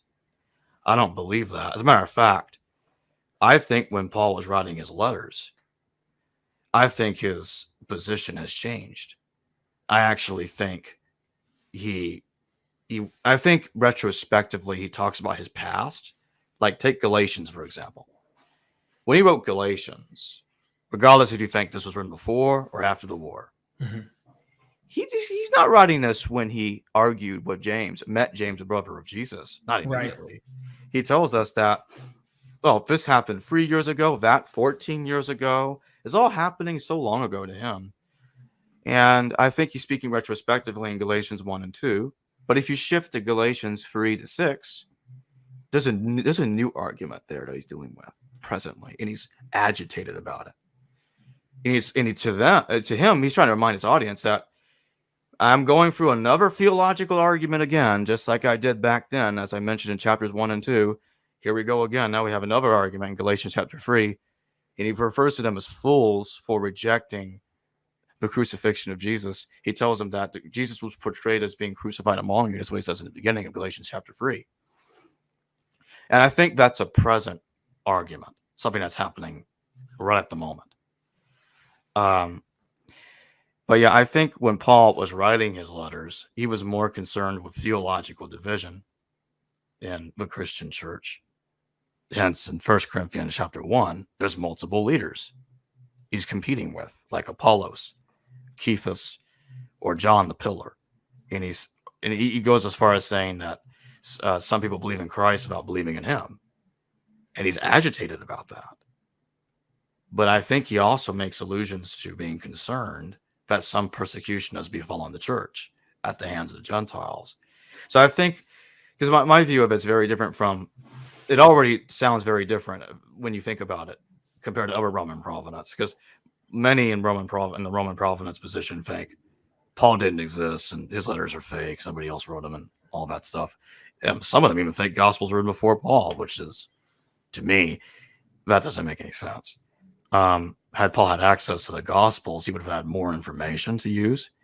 He could have quoted a mythologized Jesus to back up his position in Galatians, for example, when he confronts Peter to the face, but he doesn't. And so he has a harder time arguing. Yeah, I can't imagine these letters of Paul having the Gospels or even one of the Gospels. I can't imagine that making any sense. And then he writes what he does rather than what we see in the Gospels. I could see something mundane like Paul and his letters being utilized into the narratives of the Gospels, but I just don't see how, if you have all those narratives, you're not going to use that material more than he does. And it's just there's a huge absence of material that you would expect probably Paul to use if he's aware of these stories about Jesus like that. And I don't think he's either aware of them or it's irrelevant to his agenda at the point where he's dealing with a crucified Jesus at this point. Or sorry, a resurrected Jesus. So he's interacting with a resurrected Christ in his position. Yeah. I think that's another video that we could do in the future about what I actually believe about Roman provenance, because it's very, very different from what from what other people know about Roman provenance. And people have asked me to talk about my views because I'm like, I'm interviewing people all the time, but I haven't discussed my own views very much. I've found a while. To correctly get this right, because I don't know if the definitions have changed since we last did this. And then I don't know if you have a super chat you got to get to, but I figure I'd ask real quick before we do jump to the super chat is, from what I understand about the Roman provenance position, is that it is a top-down definition that Rome is actively involved in the creation or even in the funding or somehow in the New Testament literature and Christianity at this point. Now, there are variations. You've got Atwell, you've got James Valiant, you've got other people. But like, can you call yourself a Roman provenance person if you don't believe that the Caesars were involved in any of the creation or the early Christian movement? So this is going to take a while for me to explain, but to briefly summarize, because I don't want to go far off the topic about Jesus, the historicity of Jesus here. I think the New Testament had access to maybe a couple of sources that were probably Roman propaganda, but I don't think the New Testament itself was directly commissioned by the government, the Roman government. I think it's more of an indirect situation. And I think Paul started out as pro-Roman, hunting down Christians, and I think what happened closer to the end of his life is he actually became anti-Roman because a particular Roman emperor came into power. And it's like, no, I don't want to back this nonsense up. I'm going to return to the old ways. As a matter of fact, a Roman historian, I think it's Suetonius, if I remember correctly, says that when Emperor Domitian came to power, he said, we're returning to the old ways now. He actually says that. We're going back to traditional ways. However you want to interpret that, I think he was concerned that the Roman traditional religious system was threatened. And so he undermined the plans of the prior two Flavian emperors, Vespasian and his son Titus. They're actually both called Titus Vespasian. So right. Titus Vespasian Sr. and Jr. And once they were out of the way, Domitian could do whatever the hell he wanted. And I think Paul was living in that time, in my view. And let me rephrase that. I think Paul died later in the first century than other people believe, but that's my point of view. And I think by the time he started writing his letters, he became estranged with Rome, if you get my meaning. I don't think they were friendly towards each other anymore. And I think it really starts with Domitian that the persecution of Christians really began. I know some people say it's Nero, but some people question that reference in Tacitus. Is he really talking about Christians, or are those actually Jews? To me, I think that I do think Nero persecuted proto-Christians, an earlier version of the Christian movement that probably didn't even have the name Christian yet. I tend to suspect Tacitus might have been referring to them as Christians anachronistically, because the term Christian or Christianos was more popular in his time. But they were essentially the same people, regardless if they were called Christians in Nero's time or not. I hope that explains it pretty well. There's a lot there we'd have to follow up and do something. I would have to show slides and whatever and visualize what I'm talking about. Lysander, thank you for the super chat. No question there. Oh no, they got a question. Where? A couple. Was Paul a liar, or did he really have a vision hallucination? My favorite channel's doing a stream. Yeah, there was an earlier super chat where he had no question. That's what I was bringing up. Oh, well, no, they did, but the question was below. Look at the comment down below. Yeah, so they just wanted to make sure that you got it because they probably thought you were going to miss it. Okay. I appreciate the 2 super chats anyway, Lysander. Really do. Did Paul really have a vision, or was he a liar? That's a good question. If you don't mind me going first. Sure. Since I take a later chronological position on Paul's vision, I'm going to say this tentatively because I haven't fully made up my mind on this. Okay, so if subject to change, but I think that Paul's vision could have happened maybe sometime in the 60s or perhaps around 70 when the temple was destroyed. But we don't really, I don't know. Acts gives us a more detailed version of his vision than Paul gives us. A lot of scholars think that Acts is unreliable.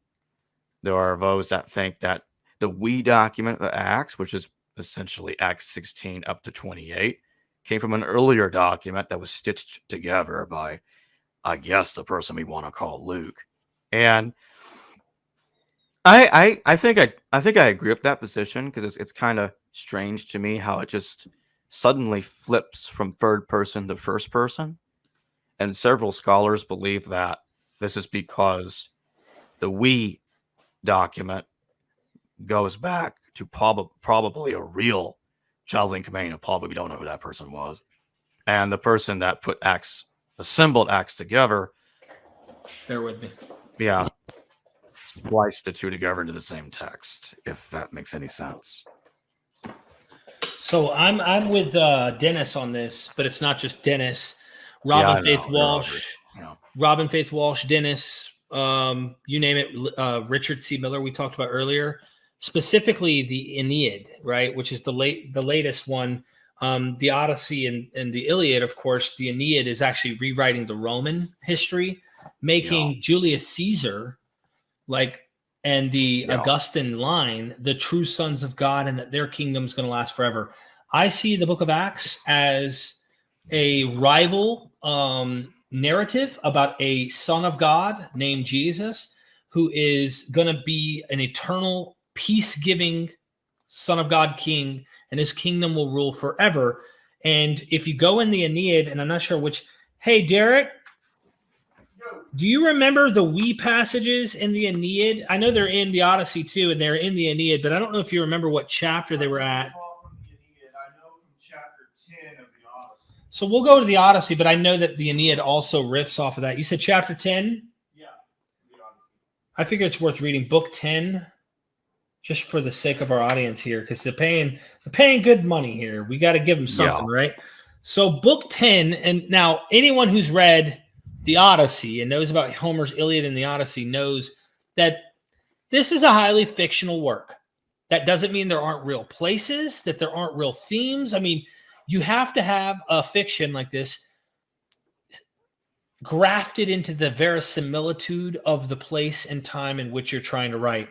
And here's how chapter 10 opens up. It's called The Bewitching of Queen, what is this, Ea. Listen to how this is written.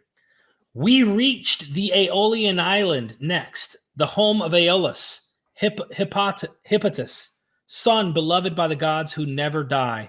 A great flooding island it was, and around it all huge ramparts rise of indestructible bronze, and sheer rock cliffs shoot up from the sea to the sky.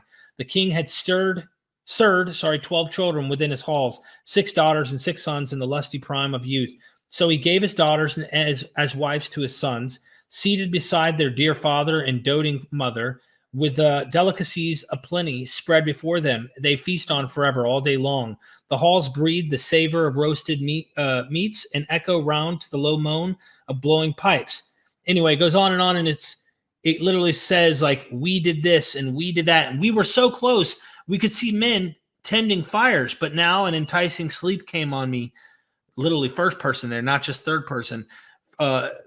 Bone weary from working in the vessel sheet myself, no let up, never trusting the ropes to any other mate. The point is This is fiction, and it has we passages that seem to be trying to say, like, they actually did this and they actually did that. When I read Acts of the Apostles and I hear the we passages, which, by the way, in the we passages, you also have a shipwreck.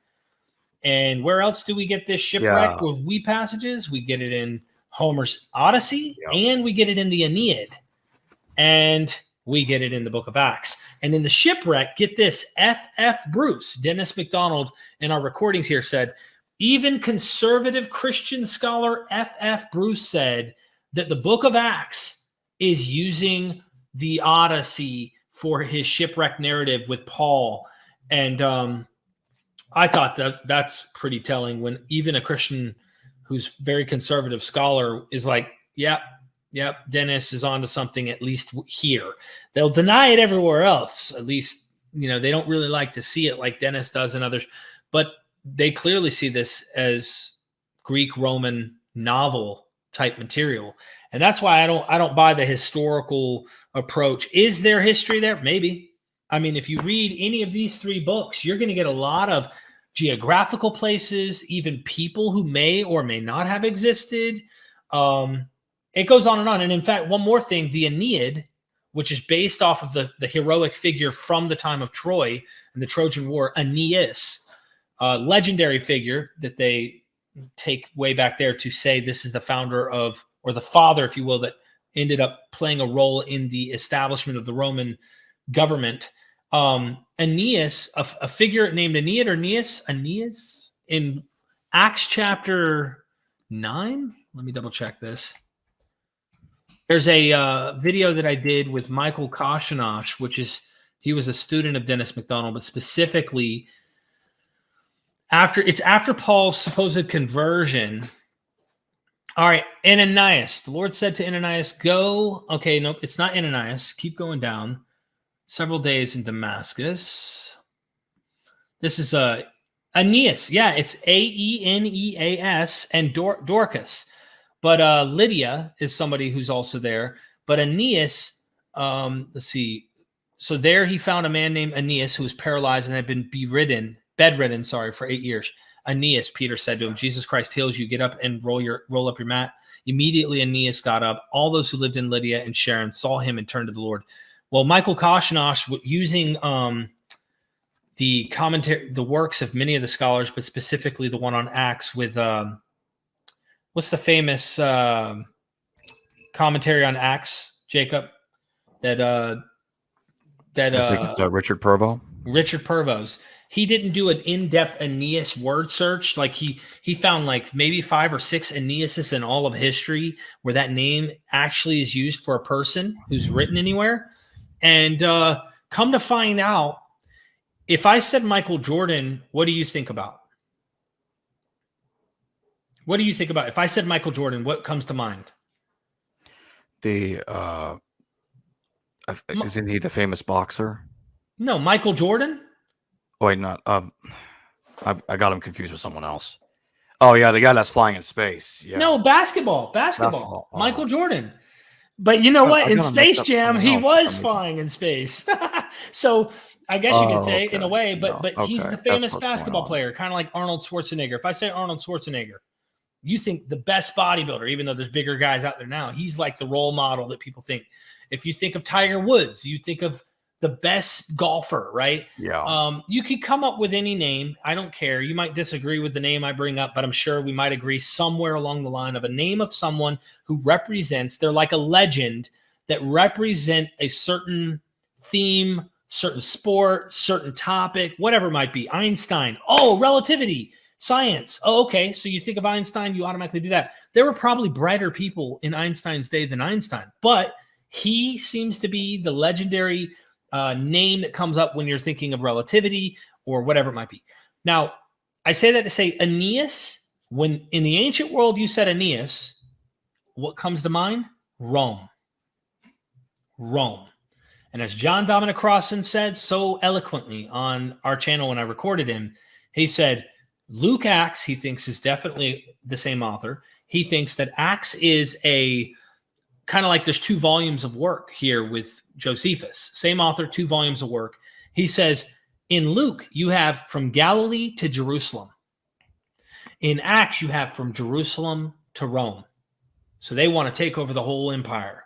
And the message is that the Holy Spirit is going from Galilee to Rome, but it goes through Jerusalem on the way, which is why after the resurrection, he has them stay in Jerusalem. But in the earlier Gospels, it's like, go to Galilee. They're trying to get away from Galilee. And he points out that Christianity would not have survived if it remained in Galilee. You hear the name Aeneas in chapter 9, as Michael Cashapp says, you think of Rome. So the whole point of the name even being brought up, he says, is probably fiction. Because next thing you know, Peter is having a vision and he's running from God, so to speak. He's doing another Jonah, where he is in the same port, Joppa, as Jonah did. Then he gets a vision and God brings down these animals in the vision saying, do not call unclean what I have called clean. So he literally is riffing off of the Old Testament as well as the Greek world to make his point. And it's fun. I love this stuff. So if you haven't checked it out, We Passages, read, you can get the whole thing for like 30, 40 bucks, I think, on Amazon. All 3 books. Really cool. They're colorful. They're fun to look at, but they're better to read. Brady Goodwin, thank you for your super chat. Derek, I appreciate Brady. your example of following the evidence where it seems to lead, even if it means publicly changing your position. Jacob, great job. What is the most insightful interview you've done thus far and why? That's a very tough question. And there's a lot of really good interviews out there on the channel. My scholar friends are watching. They're probably going to get mad at me. No, I'm just kidding. I don't know. Let's start with you. What's the most insightful interview I've done? Gosh, that's a hard one, Brady. I mean, I won't. One day I'll probably. What? You got something? It's me, Brady. The most insightful interview he's ever done is with me. Duh. I knew Derek was going to do some stuff like that. That's a very hard one. I don't think I'm going to be correct and accurate in this. I would have to say, if I'm being fair, the most methodical scholar in terms of the way they presented and took me through the evidence of arguing their point to this day. It's hard. Notice I'm having a struggle here, but I'm just trying to be honest in what I think about this. Steve Mason is the most methodical, patient, and work you through the arguments. That's how I'm taking insightful here to define based on the super chat. But there's so many, and it depends on what you're looking for. Like, if you want to understand how... What? Steve Mason? Yeah, Steve Mason's a boss. I don't know, man. They're all badasses. So if you I agree. Yeah, it's hard for me to... You know, I must admit, I was even thinking thinking of Steve Mason, but I don't actually have a real answer to this question. I don't have an answer. I tried. I did try to answer it. Brady, thank you so much for real. Yes, I really appreciate that super chat.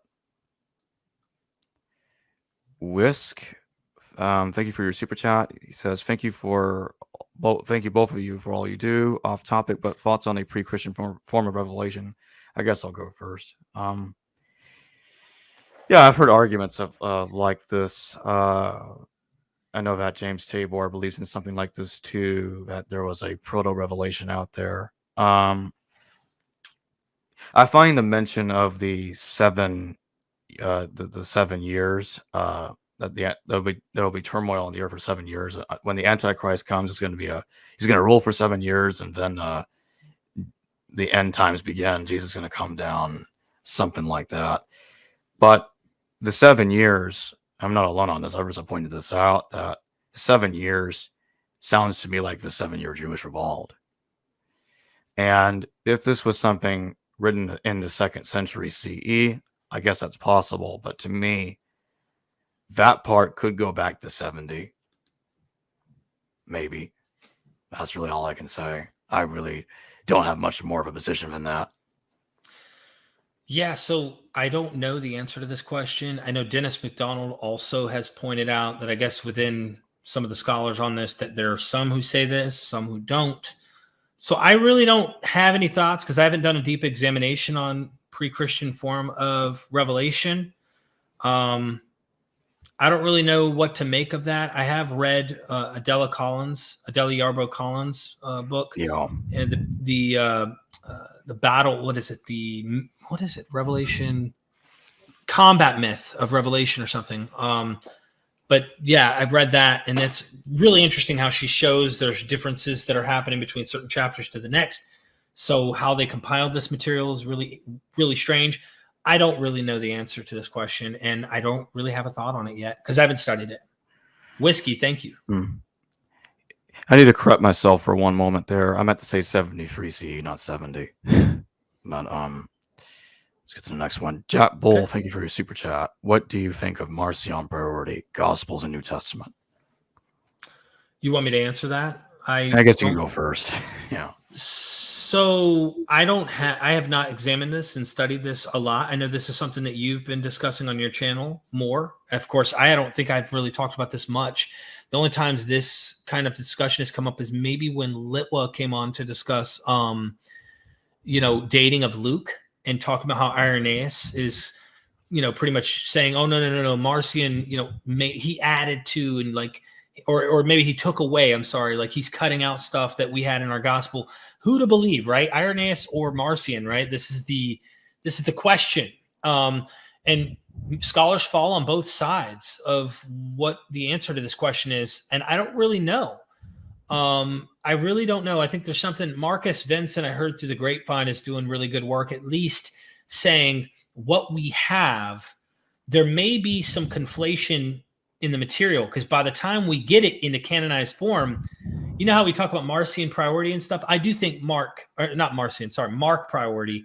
I do think that Mark, came earliest. It's got the least mythological and developed stuff. Like, would you really have Jesus look crazy in Mark? Would you really go out of your way not to incorporate what you see in Matthew and Luke? I don't think so. The point is that once you get this canon, though, like these scribes may have conflated some of the material from other gospels. And we see this happen in later scribal traditions where like you find a birth narrative and then you find something that looks like it's Mark or it's Luke and they find it in another book. And Marcus Vincent seems to be highly critical in saying, before we have this Irenaeus stamped canon as they want it to be, or they start to make it into, they're already kind of conflating material. So I don't really know the answer to this question when it comes to Marcion priority, though. I'm open to anything, really. I prefer to call it Lordian priority because I don't think Marcion wrote it. The Gospel of the Lord. I agree with Matthias Klinghardt that Marcion didn't write this. I think Mark was aware of it, but I think he made minimal use of it. I think he was more concerned with earlier Jewish sources because I agree with James Edwards, Bride Young, and David Flusser that there were Jewish texts that we lost that did talk about Jesus before 70. And I think the Hellenistic New Testament, as it really is heavily Hellenized, is responding to this Jewish literature. And I think they're Hellenizing Jesus. Like, let's talk about Romans 9. In Romans 9, I think Paul was aware of a tradition, perhaps a written text, of a genealogy of Jesus that goes back to the patriarchs.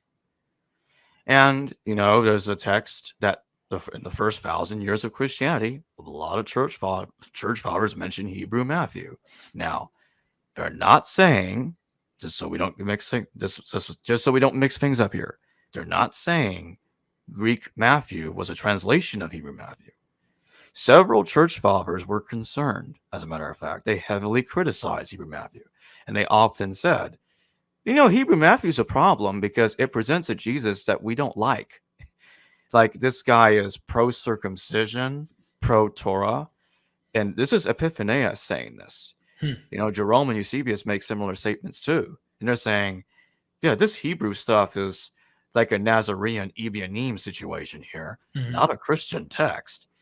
Some scholars, many scholars actually, will say, I don't buy Hebrew Matthew, but I'm like, well, I don't think the church made it up either, because that's kind of strange that you go out of your way to make up a document, criticize it, and say this is a problem.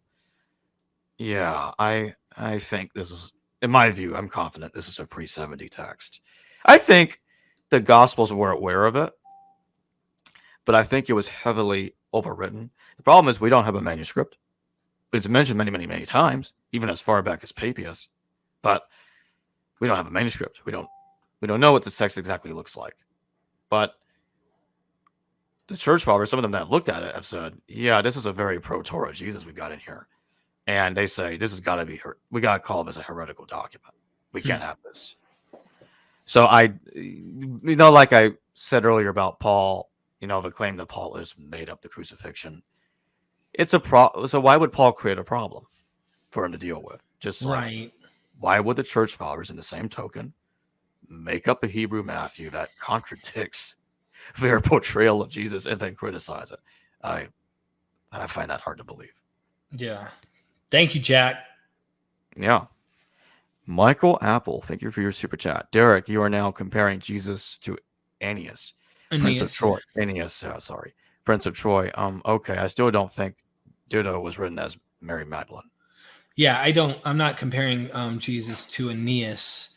I'm suggesting that Aeneas is actually the Roman fiction, foundation fiction to their establishment as a kingdom, as a with the Caesars ruling and such. Because later in Virgil, which wrote the Aeneid, this one's translated by Robert Fagles, but Virgil wrote this, and he actually goes out of his way propagandistically to make Caesar Augustus and Julius Caesar born with portents and divine, things. Like, it's not about Aeneas that we're comparing it to. It's the story of Aeneid, in which I would say the story of Acts is comparable. And it's actually trying to rival it in competitive ways to make Jesus the Son of God, not Caesar Augustus, to make Jesus the one who's going to rule a kingdom forever, not the Julio-Claudian line. And so that's the comparison. I'm not saying put Jesus here and then put Aeneas here. I'm simply saying in the story of Acts, the person who's named Aeneas pops up in Acts chapter 9, right after Paul's, we like to call it conversion, but I'm just going to call it his turning toward Christ. And next thing you know, what do we have? We have Aeneas pop up, and that name brings Rome to mind. So the mission is Rome. It's Rome, baby. We're going to take over Rome. That's the whole goal. So that's all I was doing. I'm not saying that Jesus was Aeneas or comparing him in any identical way or anything like that. But I think it's more along the lines of Caesar Augustus, the Julio-Claudian line, and saying Jesus is the real king who's going to rule a kingdom with peace, Pax Romana, right? The real peace, not this nonsense that these guys are doing. Or they're not derogatory toward Rome. If anything, they're playing along with Rome to try and, I would say, subvert that. So that was my point. Thank you for that super chat. Yeah, the comparison between Jesus to Aeneas is interesting. But yeah, I think people take it too far when they say stuff. And there's literally, I've seen some guy, no offense to him, but this is probably one of the stupidest things I've ever heard. There's this guy going around on multiple videos claiming that Jesus is Nero. I'm like, okay, I can't help you. I don't know what to tell you. Yeah. But okay, I guess Jesus persecuted his own movement. That makes sense. Yeah, that's the ticket. Max the Confessor again, man, super chatting a lot today. Thank you, Max. Thanks again. Derek, Hellenism is real. I'm making a historical case for Jason and the Argonauts in the Journal for Philosophy of Religion. Undesigned coincidences. Oh, wow. Undesigned coincidences. I've heard that one before. Making a historical case for Jason and the Argonauts in the Journal of Philosophy of Religion.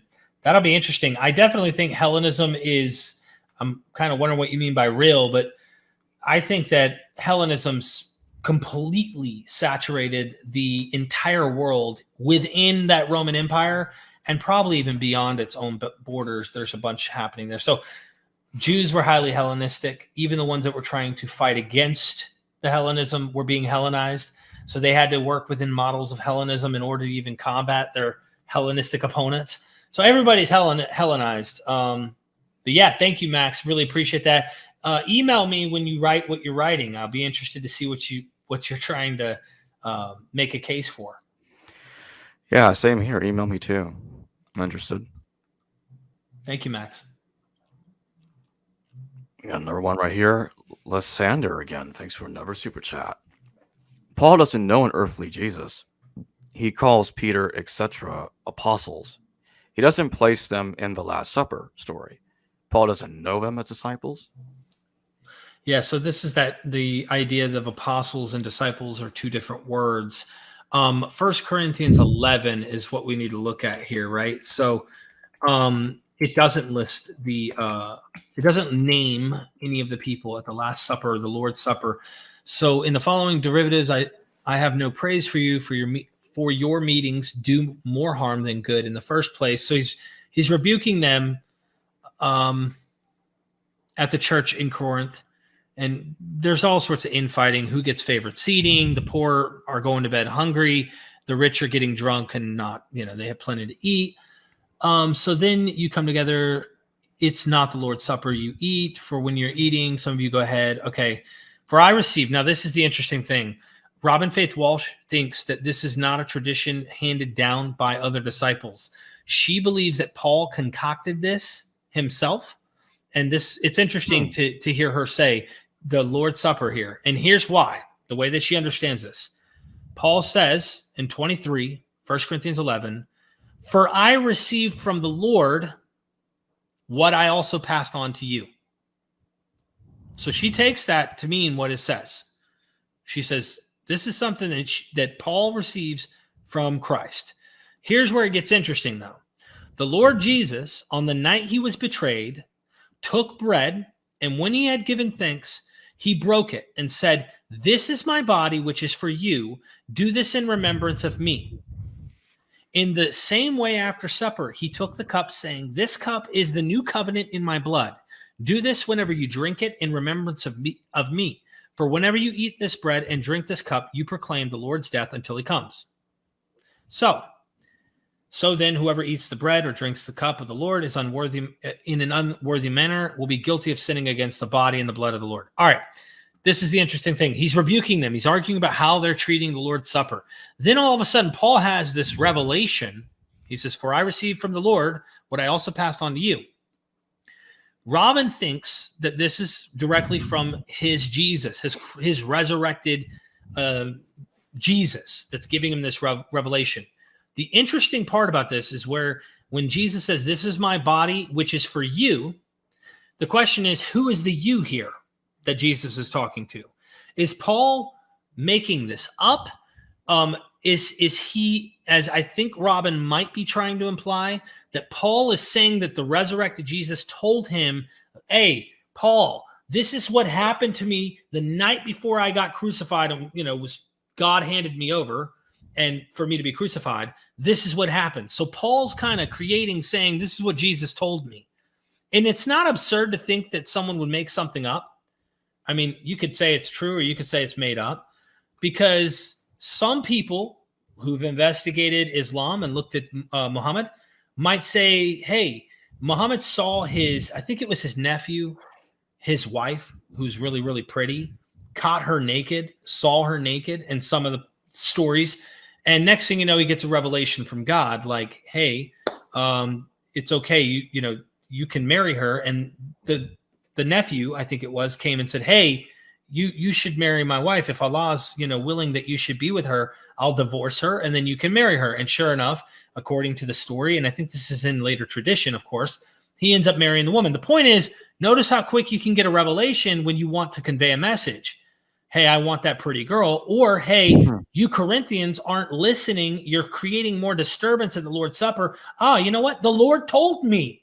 The Lord told me that this is what happened. He did this for you. And the fact that you're not doing the Lord's Supper right, you're shaming the Lord's, death and body and his blood and whatnot. You better cut that shit out. Excuse my French. But you get what I'm saying? Like, yeah. So is Paul making this up? Probably. And I don't know. I mean, we don't have a time machine, right? But if you act like this came from Jesus and this is really from the historical guy, you might want to stop being dogmatic, because we don't know. We don't know. Just don't know how to put it. But look, a few chapters later, I'm sorry, I just emphasizing. Okay. 1 Corinthians 15, right? A few chapters later, remember I told you the trope of appearances. He says, now, brothers and sisters, I want to remind you the gospel I preached to you, which you received, on which you have taken your stand. By this gospel you are saved, if you hold firmly to the word I preached to you. Otherwise you have believed in vain. For what I have received, I passed on to you as first of importance, that Christ died for our sins according to the scriptures, that he was buried, he was raised on the third day according to the scriptures, he appeared to Cephas, then to the 12, and after that he appeared to... This could be trope. This could be legendary in terms of the appearance narrative, having these eyewitness testimonies as part of the legendary trope that we find with Romulus and other figures. The thing is, you do have these other people, like Cephas, the 12. Paul says in Galatians he needs to go to them. Why does he need to go to them? Obviously, they have some clout. They have to have some importance in the tradition in the early church, whatever that is. So I would say that if he is making stuff up, he's kind of sprinkling in real people into his legendary trope on Christ. I don't really know where to be too dogmatic on that at all. I think that, and the next super chat's hilarious, but before I get to that one, I think, I suspect Paul was probably aware of a passion narrative not anywhere near as sophisticated as the four gospels we've got, but has a Eucharist in it. Because the Eucharist is also in our gospels too. So I suspect he probably knew a proto-passion narrative, if you want to call it that. Or, I don't know, the peace source. There's actually a peace source of the Old Testament, but let's make one up for the New Testament too, I guess. Seth Heidick, thank you for your super chat. Hope I pronounced your last name right. Was Paul a full-on George Santos? Oh my gosh, Seth, thank you for that super chat. Yeah, that analogy is gold. Well, I don't know if it's that bad, but at the same time, though, Paul does say a couple of times in his letters, I think it's in 1 Corinthians, definitely in Galatians, I'm not a liar. And in Galatians, he goes on to state, I'm all things to all men. To those that are under the law, I'm under the law. To those that are not under the law, I'm not under the law. It sounds like a fence sitter that's like, okay, I tell everybody on this side of the fence, I believe they're right. I tell everybody on the other side of the fence, they're right too. And it sounds like a statement from my point of view that Paul is trying to appease everybody. That's just me. And it is obviously dishonest.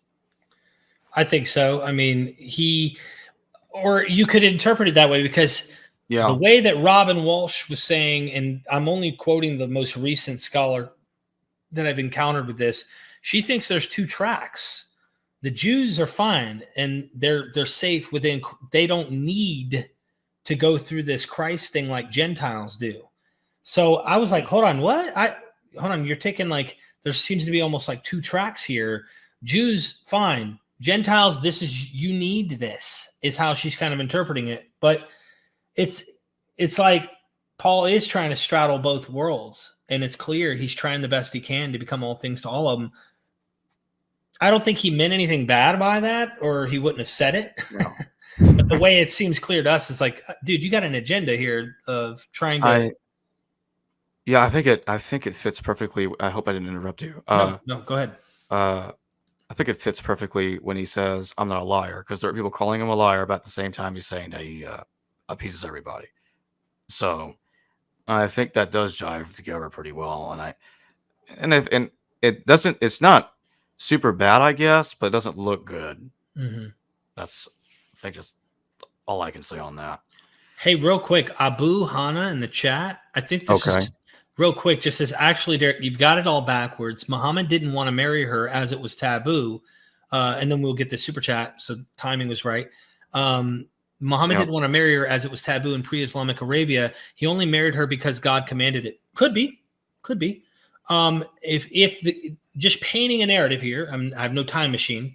But if you saw a very pretty girl's naked body in the tent, let's just say, and then all of a sudden, it wasn't long after this that you married her, I don't care what anyone is just saying in a text, especially if it's embarrassing. I'm going to go, you saw something you liked and made it happen somehow, but then they're writing it as if you didn't want it. You know, I'm not going to say it couldn't be the other way around. It's just more likely I'm a human.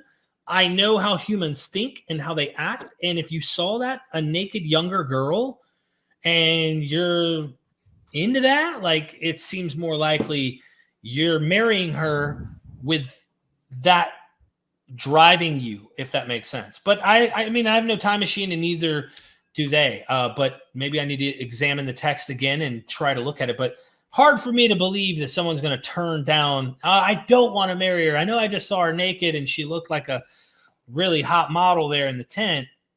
I don't know. You know, it's hard for me to think you're just going to be in denial. But then you do end up marrying her.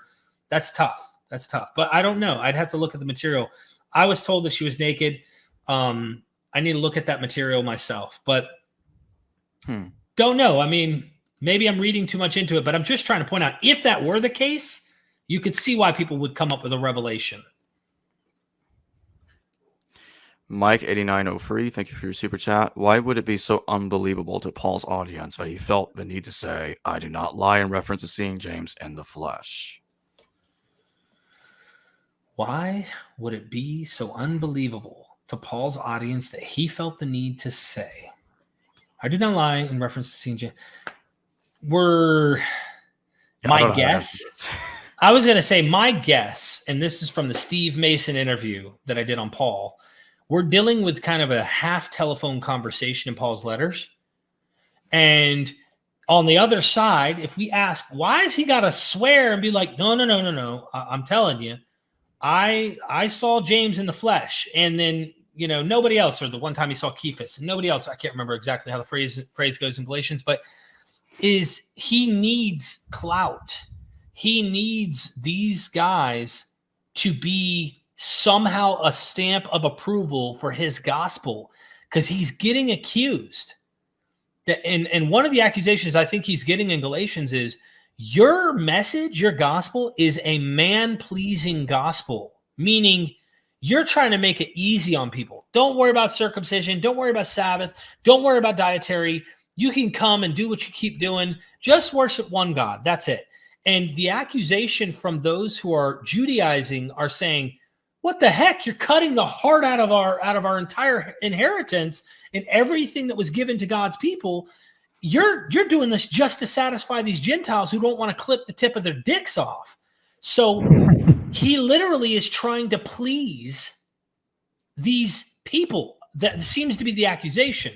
So he wants to go to people that are somewhat of noteworthy, saying, I went to James, I went to Peter, and guess what? They told me you're good to go. But then he has to backtrack and go even above that and say, oh, I had to let Cephas know to his face. Like he is even better than these guys. So he's already trying to build up a reputation for himself that he's not a man-pleasing. This is all from God. I'm only doing this because of God and the truth. And, you know, maybe he thinks that. I can't read his mind. I have no time machine.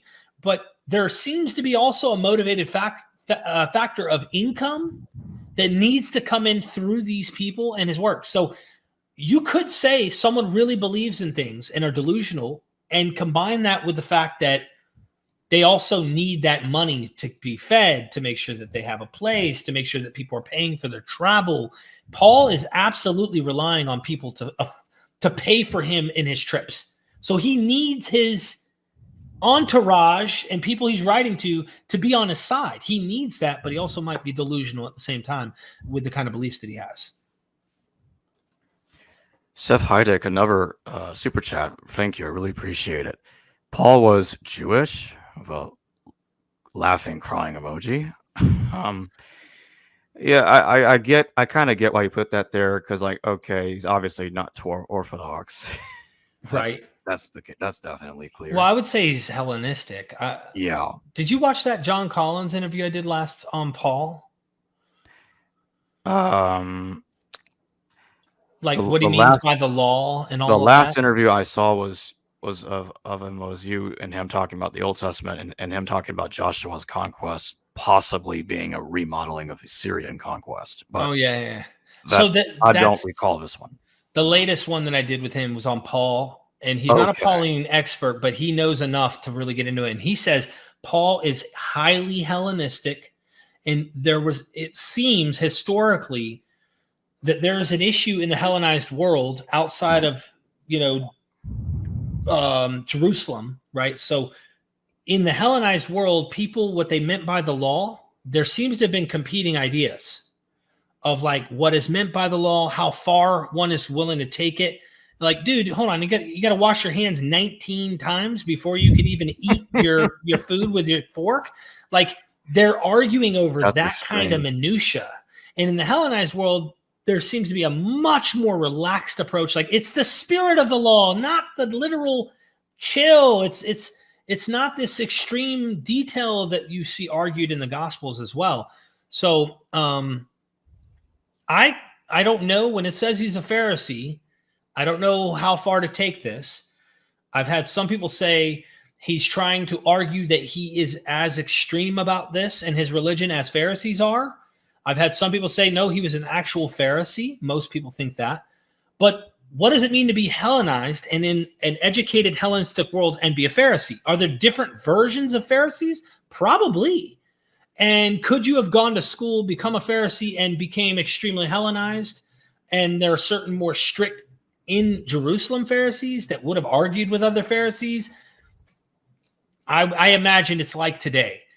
If you say you're a Republican or Democrat, not getting into politics, Right. Not all of them agree. I'm just saying, not even all within that camp Exactly. agree with each other over the details. So I imagine the same could be said of people who are within the Jewish camp. But I do think he was Jewish. If the joke in the super chat was he's like Jew-ish, like, is he a Jew? I think he was Jewish, but I think our understanding, if you're a Jew, that you need to be like Torah observant law, like you brought up, like that's our first inclination, because we've had these binary categories about Jew, law observant, a Hellenized Jew. You're not really a Jew. No, there's like a flux of various Hellenistic Jews that are out there, and some may be more strict on the more Essene and legal about their stuff, and then others that are far more open to the Hellenized world. And it's not like one size fits all. That's my thoughts. Sorry. Seth Heideck, another super chat. I really appreciate it, man. Really do. Jacob's going to be inviting me a lot more onto his. So, Jarek, what are you doing tomorrow? Paul was an all-star volleyball player at Beirut University. Oh, Seth. Oh, man. Thank you. Maybe he would have been if he lived today. He does use a lot of sports language. He talks about running the race, Philippians, and he talks about getting the wreath at the end, running the race and getting the wreath. He talks about the gymnasium type stuff. So maybe Paul's over there in the gymnasium watching these naked Greeks playing volleyball and going, man, I'm going to write like I'm a volleyball player, but I'm not really a volleyball player. Being silly here, but no, he knows about the gymnasium. He seems to be into sports. He's an educated guy. Paul is an educated guy. He went to university in some way, shape, or form. I really do think that, meaning the ancient schools. In some way, he's educated. Gamaliel, I'm not so convinced. I'd say that that's fiction to make the point that this is an educated guy. I don't think that I would historically depend on that, but I would say this guy definitely was smart. He knew his philosophy. And of course he had a new thing, this Christ stuff. So, but speaking of volleyballs, he's definitely tap dancing around one when it comes to the crucifixion of who killed Jesus. That is yeah. Getting to your point earlier though, Jacob, would he have said, oh, the Romans crucified our Lord? I mean, remember, he speaks in code. So, like, would he say that? I mean, would he be, like, so clear? And, oh, it was these guys. It was Romans who did this. Damn Romans. No. If he wants to keep his head, and if he wants to keep getting people in the Roman Empire as his patrons, I don't know if he'd be so blatant. But I also wonder, when you mentioned archons as humans, yes, I'm more in the Elaine Pagel's camp that it's both. So I think that it's actually, I didn't clarify my statement. I agree with that too. Because the way Paul says it is that heavenly forces are conspiring with earthly archons to have Jesus killed.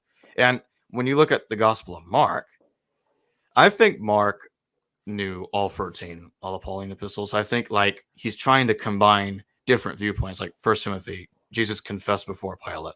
1 Thessalonians, Jews killed Jesus. 1-2 Corinthians, heavenly forces alongside archons conspired to kill Jesus. So Mark kind of blends it together. Jews forced Pilate to kill Jesus, and Satan was behind it. It's like it's combining all those points together into one story, in my view. So I don't know. I don't know how that all works out. I'm not so sure. And I do think he knows Paul, Mark. Yeah. I don't have too much confidence, but I get what you're saying. I see how that could make sense in your view. For me, just putting it simply, in the Gospel of Mark, you see when Peter literally makes what James Tabor calls a false confession. He literally says, "You are the Christ," after he says, "Who do men say that I am?" And then 2 verses later, I think it's 2 or 3, it's in the same context. Jesus turns to Peter after he tells him, "Hey, I'm going to die." Right? You guys said I'm the Christ, right? Well, I'm going to die, because this is the model that Mark wants you to see the Messiah as, one who's going to die. Peter goes, "No, Lord." And then Jesus turns to Peter and says to Peter, "Get behind me, Satan." So Peter is Satan? No. The spirit behind the entity behind this man's idea of the Messiah doesn't go to die. I never interpret that as Peter being Satan. No. I'm implying for our audience to kind of tack on with what I'm saying is, here's a human that the author of Mark is trying to say that Jesus is saying has the power of Satan behind him in what he's saying. So like, get behind me. Like, no, this is not of God. So I do think, just like any Pentecostal or like spiritual Christian today who probably watches my channel and leaves a comment, or your channel and leaves a comment, Jacob is possessed by Satan. There's no reason he would ever say such a thing if the demons were not, like, they think there's some spiritual world that's causing, or spirits that are causing you or me to have our eyes covered and don't believe or whatever. So I think it's both, but I definitely wouldn't just say it's only archons. And even if Paul was saying it, he meant archons as in like spiritual beings. Even if he meant, hey, the spirits are this, they are the ones who did this, doesn't mean they weren't using humans to do it. So it's kind of one of those things. I don't know. No more super chats so far. Okay. But yeah, I appreciate those super chats so far. I got a lot of them today. But yeah, I want to go back to that 1 Timothy thing real quick. Regardless of the position of Paul wrote it or not, let's just pretend for a moment he did write it. Mm-hmm. Even in 1 Timothy, it doesn't even go out of its way to blame Pilate for the death of Jesus. It says Jesus confessed before Pilate, but it won't go all the way and say that Pilate ordered his death. It won't. So even though it's got Pilate in there, it doesn't go all the way with him. I definitely don't think Mark only had Paul's letters. I think I agree with scholars like Bartos, Adamczewski, Marcus Vincent, and others, Samuel Zenner, that Mark had access to Josephus just like Luke-Acts did. Right. So I think Mark had Josephus. He probably saw the testimonium, and I think Mark had access to Jewish sources that probably told a more Jewish viewpoint about the crucifixion of Jesus, that most certainly it would have blamed the Romans, blamed Pilate. It wouldn't be tiptoeing around it like Paul does. It'd be really, really clear. And that's probably why those documents don't survive anyway. I mean, there could have been some there could have been some documents about Jesus that were in the temple that were destroyed during the war. I don't know. Can't prove it. But it's not insane to think that could be the case. Max the Confessor again. Thanks for another super chat. Max. Ralph Ellis. Satan equals Peter. 5 letters with T in the middle. Taylor Swift starts with T. T looks like a cross. Swift is a mythological space messiah. Oh my gosh, Max. I think Max honestly just hit the nail on the head. I think we're all wrong. Ralph is right here. Max, thank you so much. Jeez, now I have something to wrap my head around. This. It didn't make sense until this super chat. 5 letters with T in the middle. Taylor Swift starts with T. Come on. Who's had posters of Taylor Swift on their wall? Come on. And T looks like a cross. You can't get any clearer than this. Swift is a mythological space messiah. Dude, Max, your logic is impeccable. Before we close out, I just want to say one more thing. I can't wait for Ralph's next book on the Alamo, if he ever writes one. He's going to prove that the Jewish Roman War happened in Mexico, and that Troy, the Alamo, and Jerusalem are the same place, and Cortez and Santillana is Vespasian. That's all I have to say. Hey, John D in the chat. If Mark is the gospel pleader, why does Mark make Peter an idiot who literally denies Christ? This is a great point. I don't even need to answer it because this is the point. No. If anything, the church would have done themselves a favor by saying, okay, look, Mark was a companion of Paul. They messed up when they made him a companion of Peter and they're all dim-witted. They don't get it. So the whole time they don't get it. And the closest you would think is good is really bad because he turns around and rebukes him and says, Satan, get behind me. Matthew takes that out and makes it all positive and praiseworthy. Like, oh, well, flesh and blood did not reveal this to you, Peter, but my Father in heaven. Great point. Anyway, Jacob, I really appreciate you inviting me, man. And yeah, I appreciate you coming on. This was great. You have a great audience out there watching. A great bunch of funny super chats came in, and I do appreciate your time.